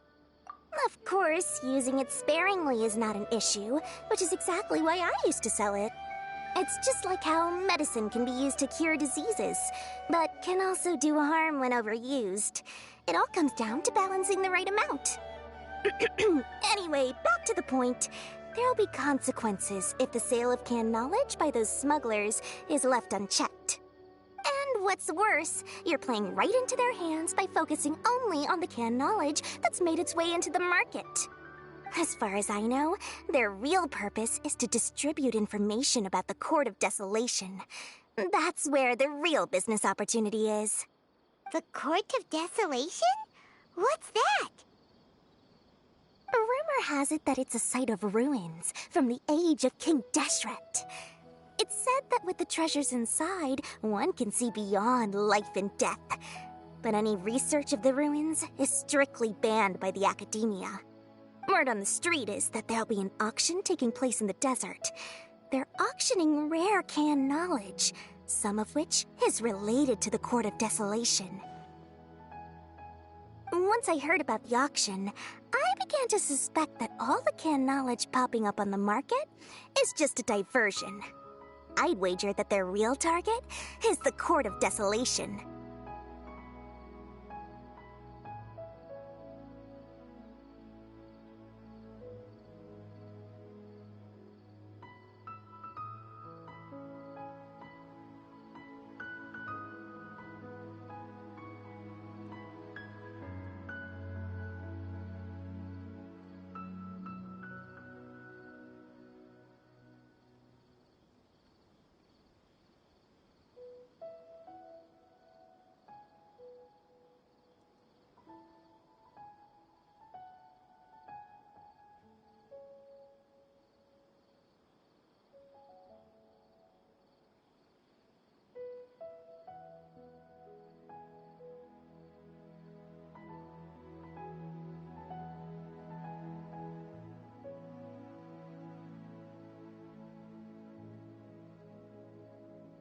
because studying those ruins is not just a simple matter.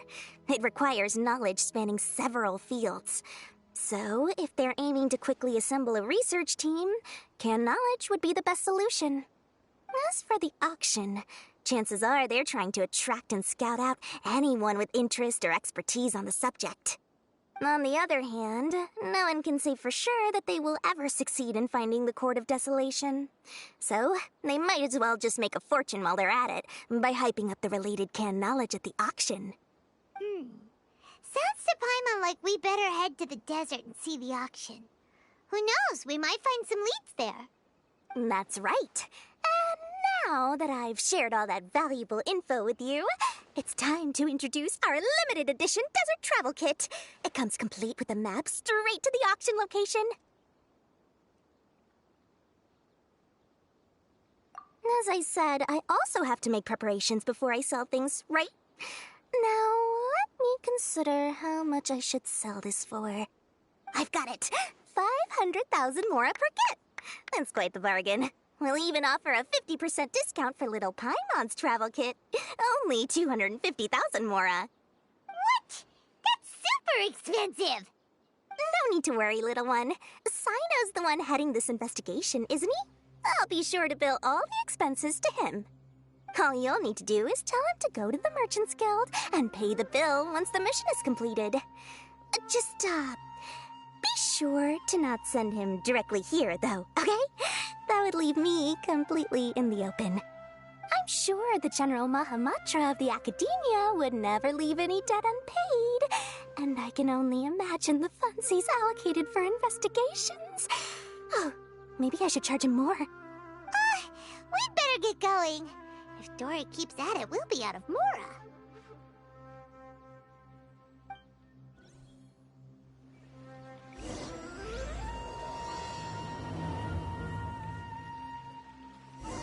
It's nearly time! Let's get ourselves over to the Nilotpala Cup qualifiers.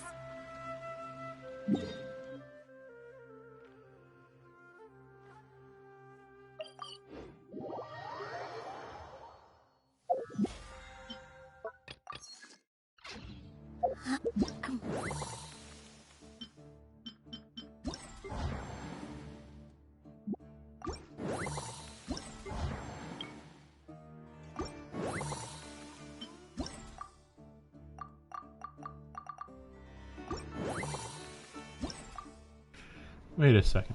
Like, wait a second. It tells you the tournament? So, there's 1, 2, 3, 4, 5, 6 matches. Oh, wait. Oh, wait. Oh, so I can only do one match anyway. Interesting. Yeah, this is not beneficial to streaming, really. I mean, obviously you can just do like 2 hours of streaming a day, but I prefer not to do that. Yep, just grab those. That's a lot. Beat them all within 7 moves. I think all of those I beat within 3 moves. Well, I guess I will do that. Well, right, so 16 days left. 2 days. 16 days though. That's gonna be done on the Sunday of... Right? The Sunday of Thanksgiving? Yeah. The 27th. Sheesh. That's yeah, huh. I already have the whole week off for Thanksgiving, so that's why I'm kind of wondering about the timing on that. Maybe I will stream then. Maybe. I mean, but yeah, I think in the meantime I'd probably just hold off on that for a while. Maybe I'll just do a mini stream. Maybe I'll just start doing more small streams. I was planning to do that. It's just, I just don't want to do a whole bunch of Genshin streams because these are the streams that like nobody watches, I feel. But you know, but it's just like an easy stream to do, nice and relaxing. And if you're actually interested in Genshin, then it's no big deal as well. The only problem is that this is Act 2. And then I guess later acts just have more of the... Yeah, more matches from the tournament. Relaxing days like this are nice. Let's take it easy. Okay, well, let's finish Cyno. Cyno! We got news for you. What the smugglers are really after is a chance to research the Court of Desolation. They are hosting an auction in the desert to sell canned knowledge about those ruins. The Court of Desolation. I won't ask how you came by this intel, but is it reliable?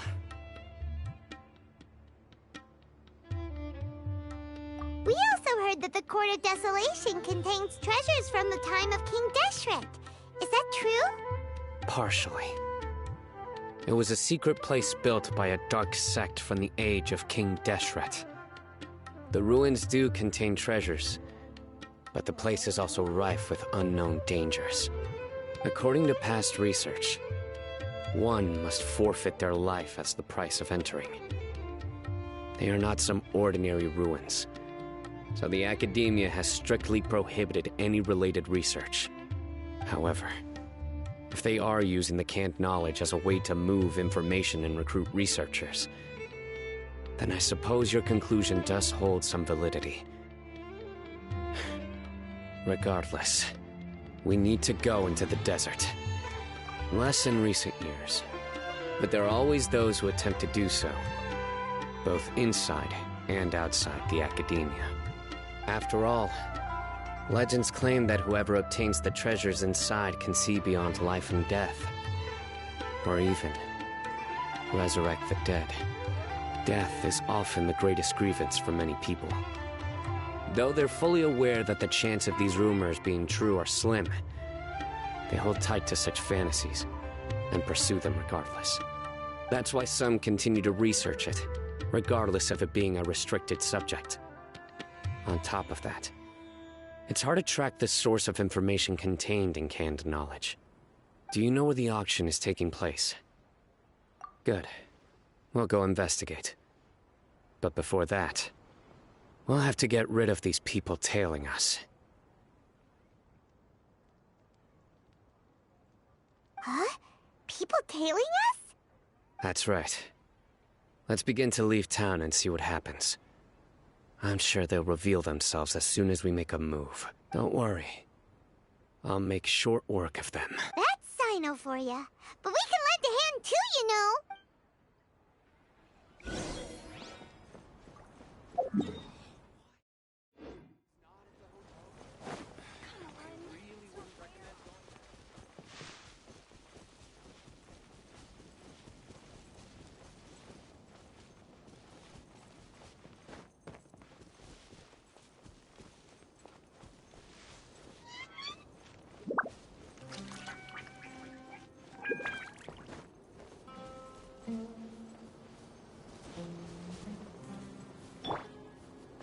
Right now. Emerge. Right here. The Temple of Wisdom! Here! Here! Yeah! Here! Yeah! Yeah! Committed to memory! Emerge. Right now.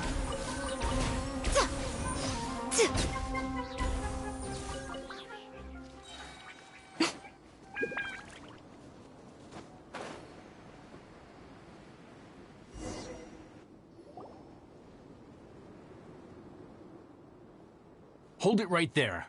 Heading to the desert, are we? I would think twice if I were you. Huh? Who are you? That doesn't matter. All you need to know is that someone wishes to inform you that it's not too late to turn back. You must be Cyno. I've heard a lot about you. You've got quite a reputation. But this time you're in over your head. Unless you turn around right now, I'm afraid that even you won't return unscathed. And as for you two, why bother sticking your noses in trouble that doesn't even concern you? That's right! We won't just sit back and do nothing! Ha! Have you really thought it through? You're not just doing this for recognition, are you, Cyno? My employer said that he's willing to compromise as long as you just walk away. He could, for example, reduce the amount of canned knowledge on the market. I'm sure that would help your investigation appear to be successful enough. On top of that, he's willing to give you a cut of the profit. So you see, you get both Mora and a boost to your reputation. I can't think of a reason why you would pass that up. Is that so? Well, I can't think of a reason why I'd accept. I've heard enough. Get out of my way. Sorry, no can do. We're getting paid to ensure you disappear. Since you won't turn back willingly, then we're gonna have... Emerge. I see everything. Wind, hear me. This dance is for you. With all my strength. I'm always watching. Right here.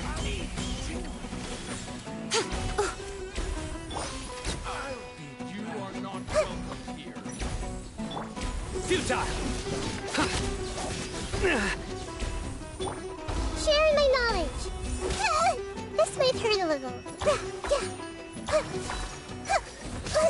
Earlier. It's a crowd.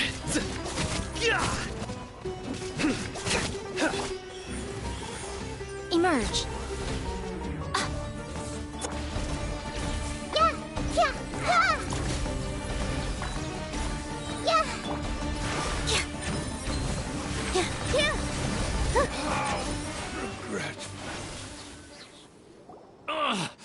This doesn't change anything. You're in over your head, Cyno.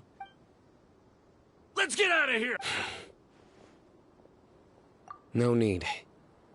Even if we apprehend them, there'll be little information to gain. Besides, it might also be a trap. I apologize for bringing you into this dangerous mess. Just being associated with me will inevitably cause you to become targets as well. You should be careful from now on. Sleep with one eye open. Wait, hold on! There's no way anyone could sleep without closing their eyes? Right? You'd be surprised. Anyway, just be careful. Mercenaries are never quick to forget. In their line of work, even a single failure is bad for reputation. They may even stay hidden in some dark corner for a very long time, waiting for the right moment to ambush you. They'll do anything to keep their prestige intact. Yes. I remember it like it was yesterday. I was carrying out a mission with one of my superiors. I didn't have much experience at the time, and I let my guard down after we had closed the case.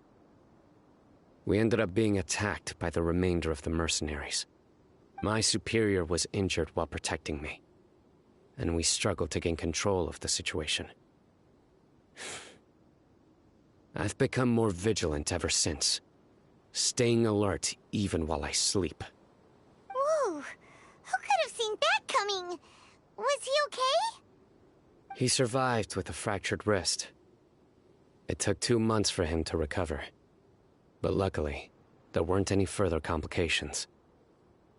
Last year, he transferred to an administrative role for personal reasons, and no longer participates in live missions. His name is Taj Radkani, a very well-respected Matra. You'll have the chance to meet him someday. Anyway, our mission will be dangerous. I'm already used to such grueling conditions, but I don't want to see you two get hurt. Don't worry, Paimon will stay alert. We'll see danger coming a mile away.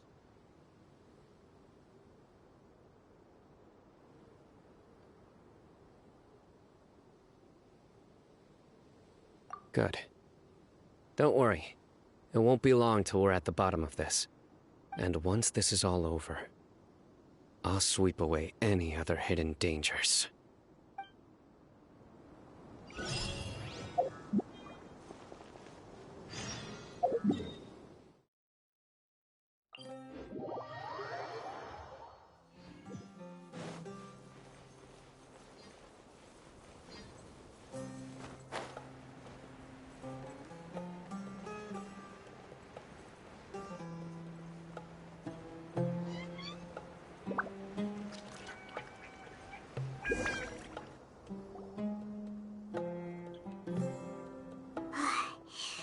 So hot.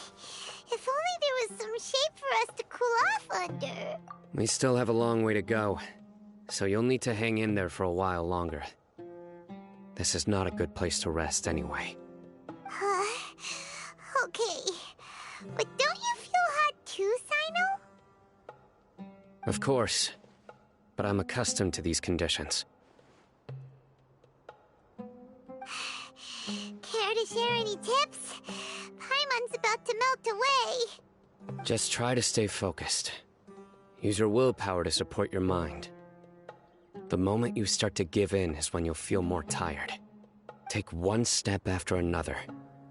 Don't let your mind perceive your body's limitations. We must get somewhere safe before we can relax. Okay, if you say so. But where would be a more safe place to rest? Paimon thinks this is a perfectly safe place to stop. Just look around, it's just sand and desert. There aren't any monsters for miles around. Whoa! Where did these scorpions come from? Watch out.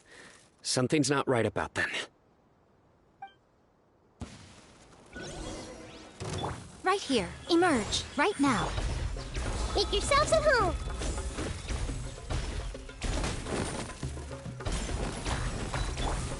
Dance with the waves!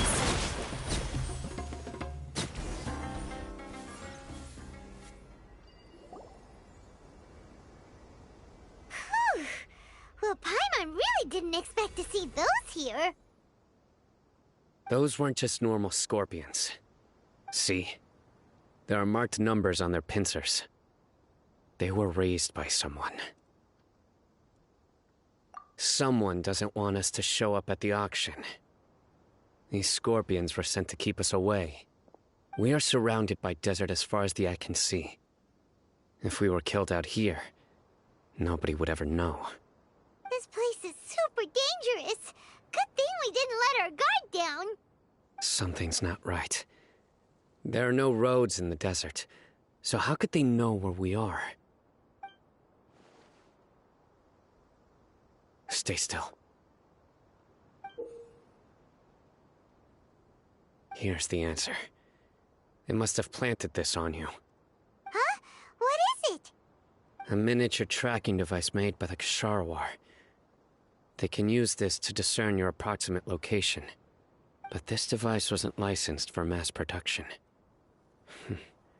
Where did they get it? Could someone from the Ksharawar also be involved? But that doesn't seem right. Whoa! Paimon never knew that kind of thing even existed! Why would it be on her? They probably planted it on the Traveler during our fight with the mercenaries earlier. It was a frantic fight. It's only natural you didn't notice the device. Well, good thing you were able to find it, Cyno. Now let's get rid of it. No. Hold on to it for now. It might still be useful for us. Let's keep heading to the auction. It would be dangerous to linger here any longer.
right here.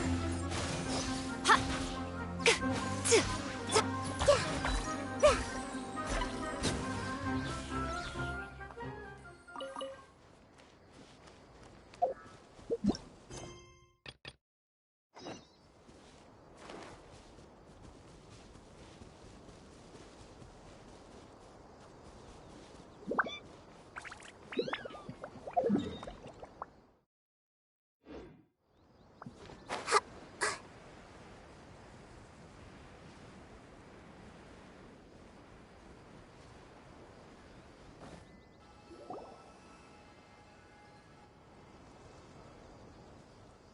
Weird. Is this where the auction is? Yeah, not a single soul. Maybe they're on break right now or something. We didn't waste any time getting here after we defeated those mercenaries. They shouldn't have been able to give any warning of our arrival. But even so, they still knew we were coming.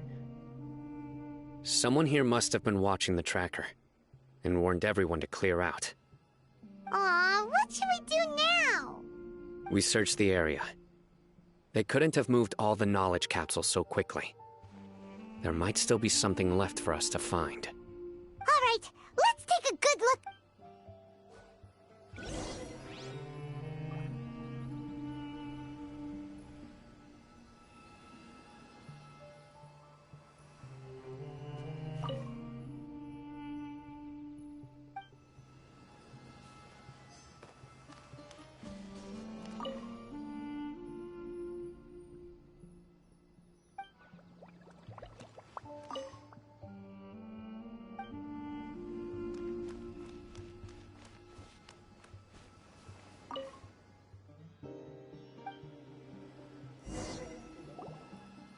Did you find anything? No, nothing in particular.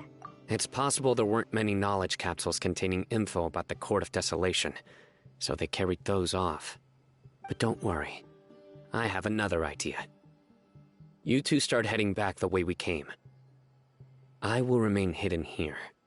Come back and meet me here after some time has passed. I'm sure something will come up by then.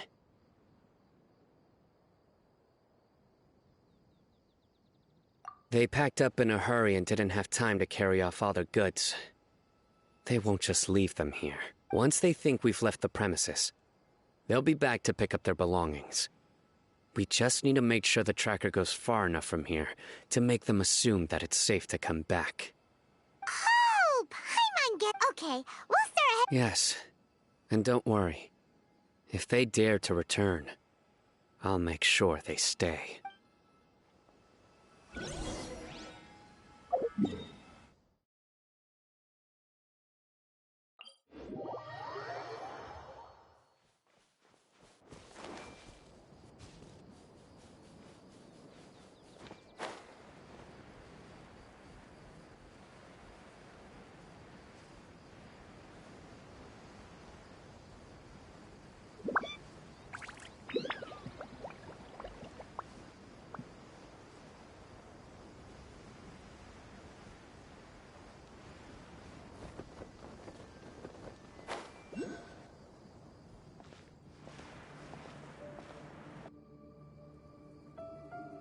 Ugh, so tired. We've probably gone far enough now, right? Further? But Paimon can't go another step. How about we rest here for a while?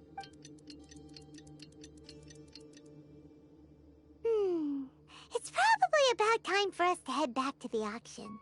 Let's go. Maybe Cyno's finally found some leads.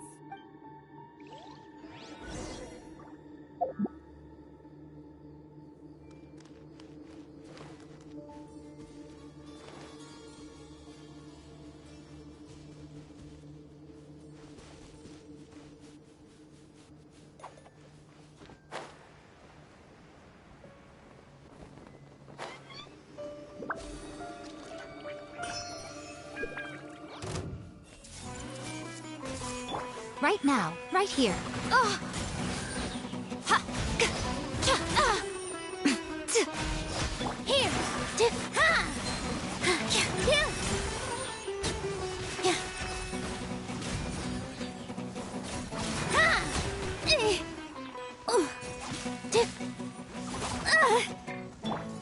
right now. Emerge, right now. Nothing lasts forever. With all my strength.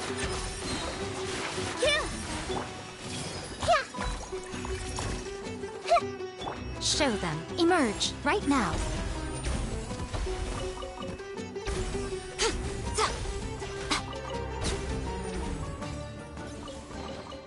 Don't tell me that's everything.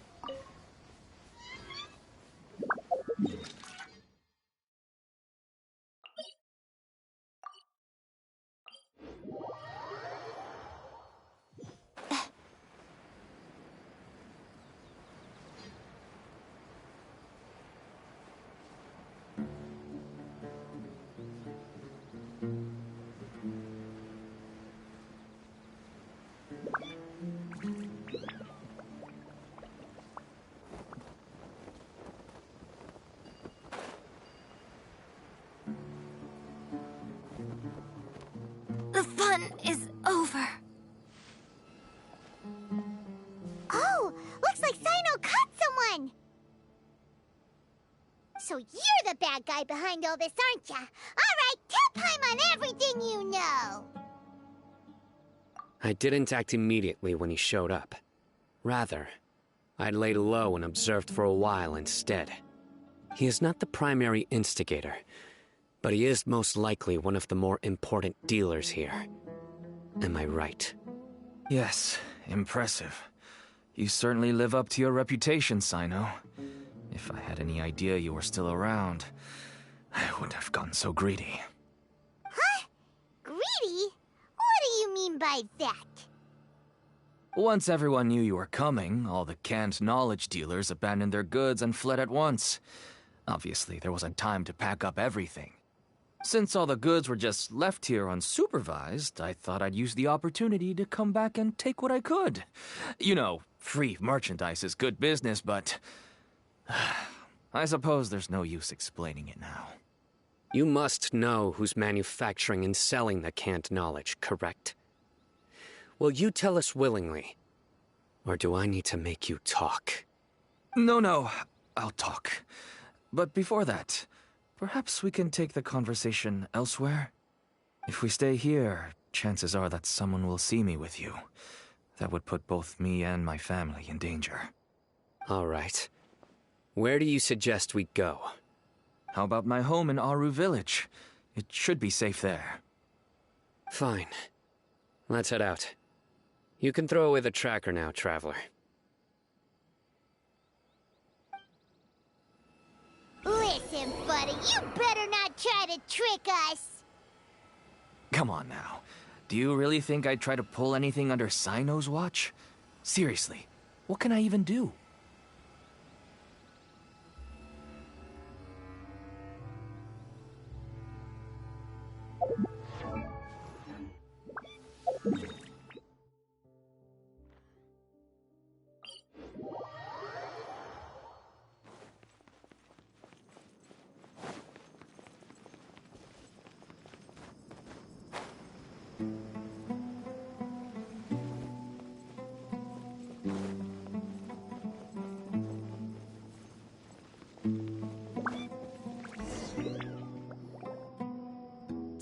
You're back! Oh, we have guests? Hi there. This is my daughter, Simin. She can be a little shy of strangers. Why don't you run along now, dear? Dad needs to talk with our guests. Oh, okay. Everyone knows Cyno in our business, but let me ask, who are you two? Paimon is Paimon, and this is the Traveler! To be honest, I really didn't expect to see Cyno, the lone operator, working with any partners. When I saw the tracker start moving away, I assumed you had decided to just go back empty-handed. But even though you caught me, I'd still urge you to stop while you still can. You should abandon this investigation. Why is that? Everything from the manufacturing of canned knowledge to the sales and even splitting the profits. Every step of the process involves dozens, if not hundreds of people. Massive profits have brought everyone together in this business. Everyone will try their best to defend this industry that we've worked to build. It will be a long and difficult fight, even for you, Cyno. And even if you manage to win in the end, no one will thank you. If anything, you yourself might even feel remorse. Why are you so bent on putting us out of business? Everyone has their own reasons for what they do. I don't have to explain mine.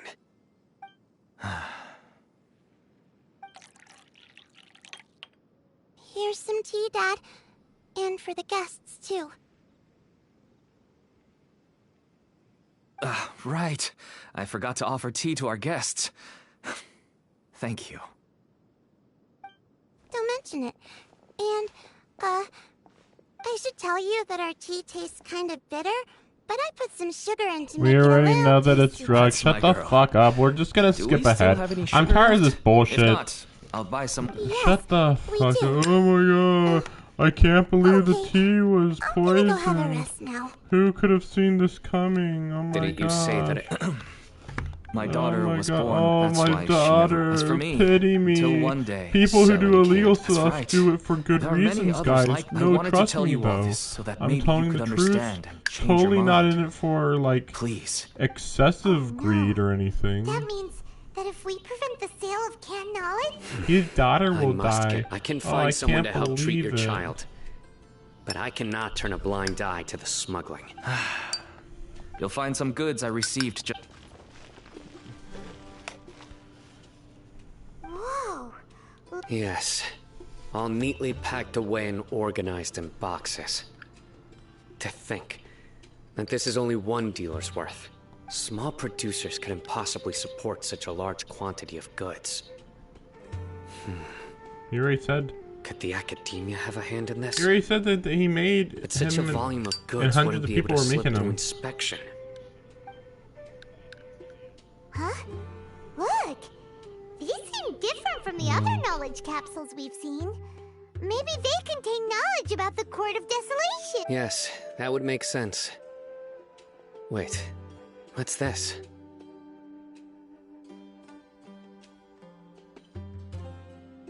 Yes, it's a Matra seal, indicating that the goods have passed Matra inspection.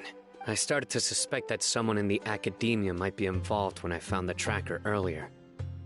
But how they could ship so much canned knowledge out of the academia was still a mystery. The pieces have now all fallen into place. With this Matra seal, goods can leave the academia without undergoing a second inspection. First of all, how do you know those aren't forged? Second of all,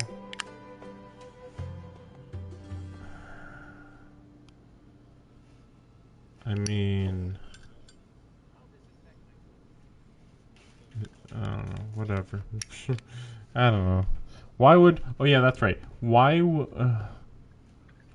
basically, why would a Matra leave that seal on there to be like, yep, I approved all of these illegal stolen goods? Like, what, why would they, I mean, like, I understand you have to keep it on while you're transporting it, but once you get to the location, you should definitely be destroying that ASAP, because it's proof of a traitor in the most important part of your business, your illegal business.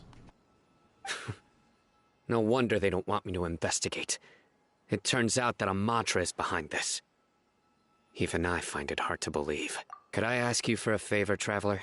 Since all this canned knowledge came from the academia, then it's highly likely that the knowledge regarding the Court of Desolation originated from research files stored within the academia. If we can enter the repository, but considering my current status, if I suddenly show up at the academia now, it will only draw unnecessary attention. You'll need to be the one who checks the records. I'll write a letter to Nabil, and he'll take you there. Sure thing! Leave it to us! I'll also keep working here in the meantime. Although our leads are all currently pointing to someone within the academia, it's obvious that they also have power outside of it.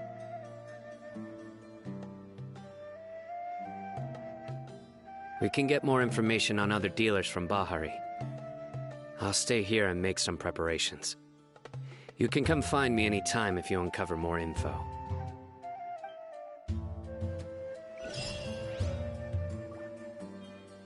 Okay, so apparently it wasn't poison drink, even though it seems like it has to be. Huh.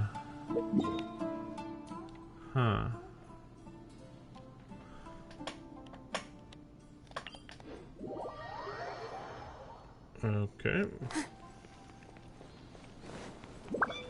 Hopefully it's not too much longer.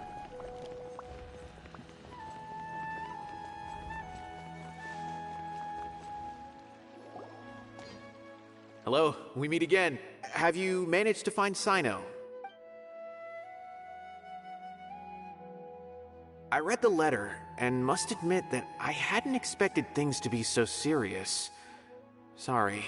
Had I known it would be so dangerous, I never would have gotten you two involved. It's alright. We wanted to help. I can tell that he really trusts you. The research files stored away in the restricted repository are far from ordinary.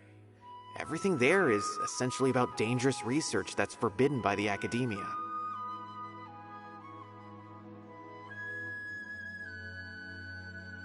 Even I don't usually have authorization to enter, but with this letter from Cyno, it shouldn't be a problem.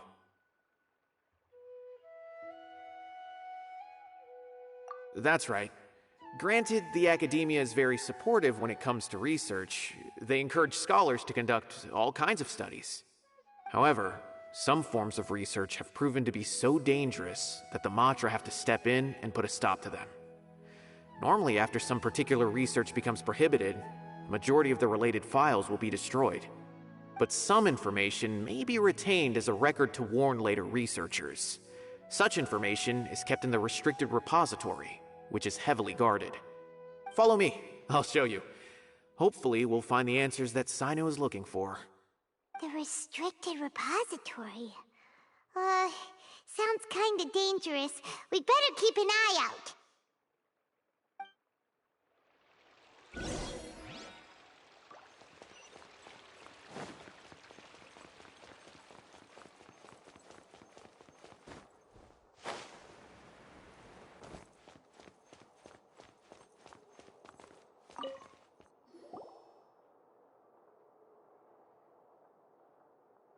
Okay, I understand. Since Cyno is vouching for you, I suppose we can trust you.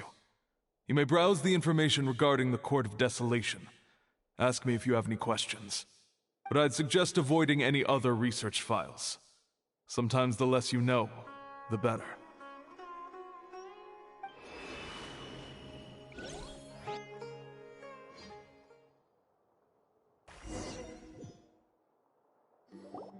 Huh. So this is the restricted repository. I never thought I'd see the inside of it. This is a first for both you and me. There are many who do not openly converse with others within the academia. But even so, there are very few who I feel could be trusted with a real secret. Cyno happens to be one of them. Even though he's no longer in the academia, I still trust him. And that goes for anyone he trusts as well. The files are over there. Just make it quick. Okay. You know what? I'm just gonna go to bed right now, and then first thing in the morning I'm going to play this until we're done. I mean, I know that's like not really that reasonable, but like screw this crap. I'm tired, and I'm just like really weirdly tired. I think it should be fine. I was just thinking about the dailies. How am I going to do the dailies? I don't know. Maybe I'll do like a little bit, just look around real quick. But yeah, tomorrow I'll finish up these, and that's all. Probably be another 5 hours though from here. Like, oh my gosh, I can't believe how long it's feeling like. I mean, I think I've been streaming for at least 3.5 hours. I think somehow. I don't know. Whatever. Tomorrow's gonna be the last stream for a week-ish or something. We'll see. Thanks for watching. Sorry for the content. Oh, and also after Genshin, good stuff's coming. So you'll see. Thanks for watching.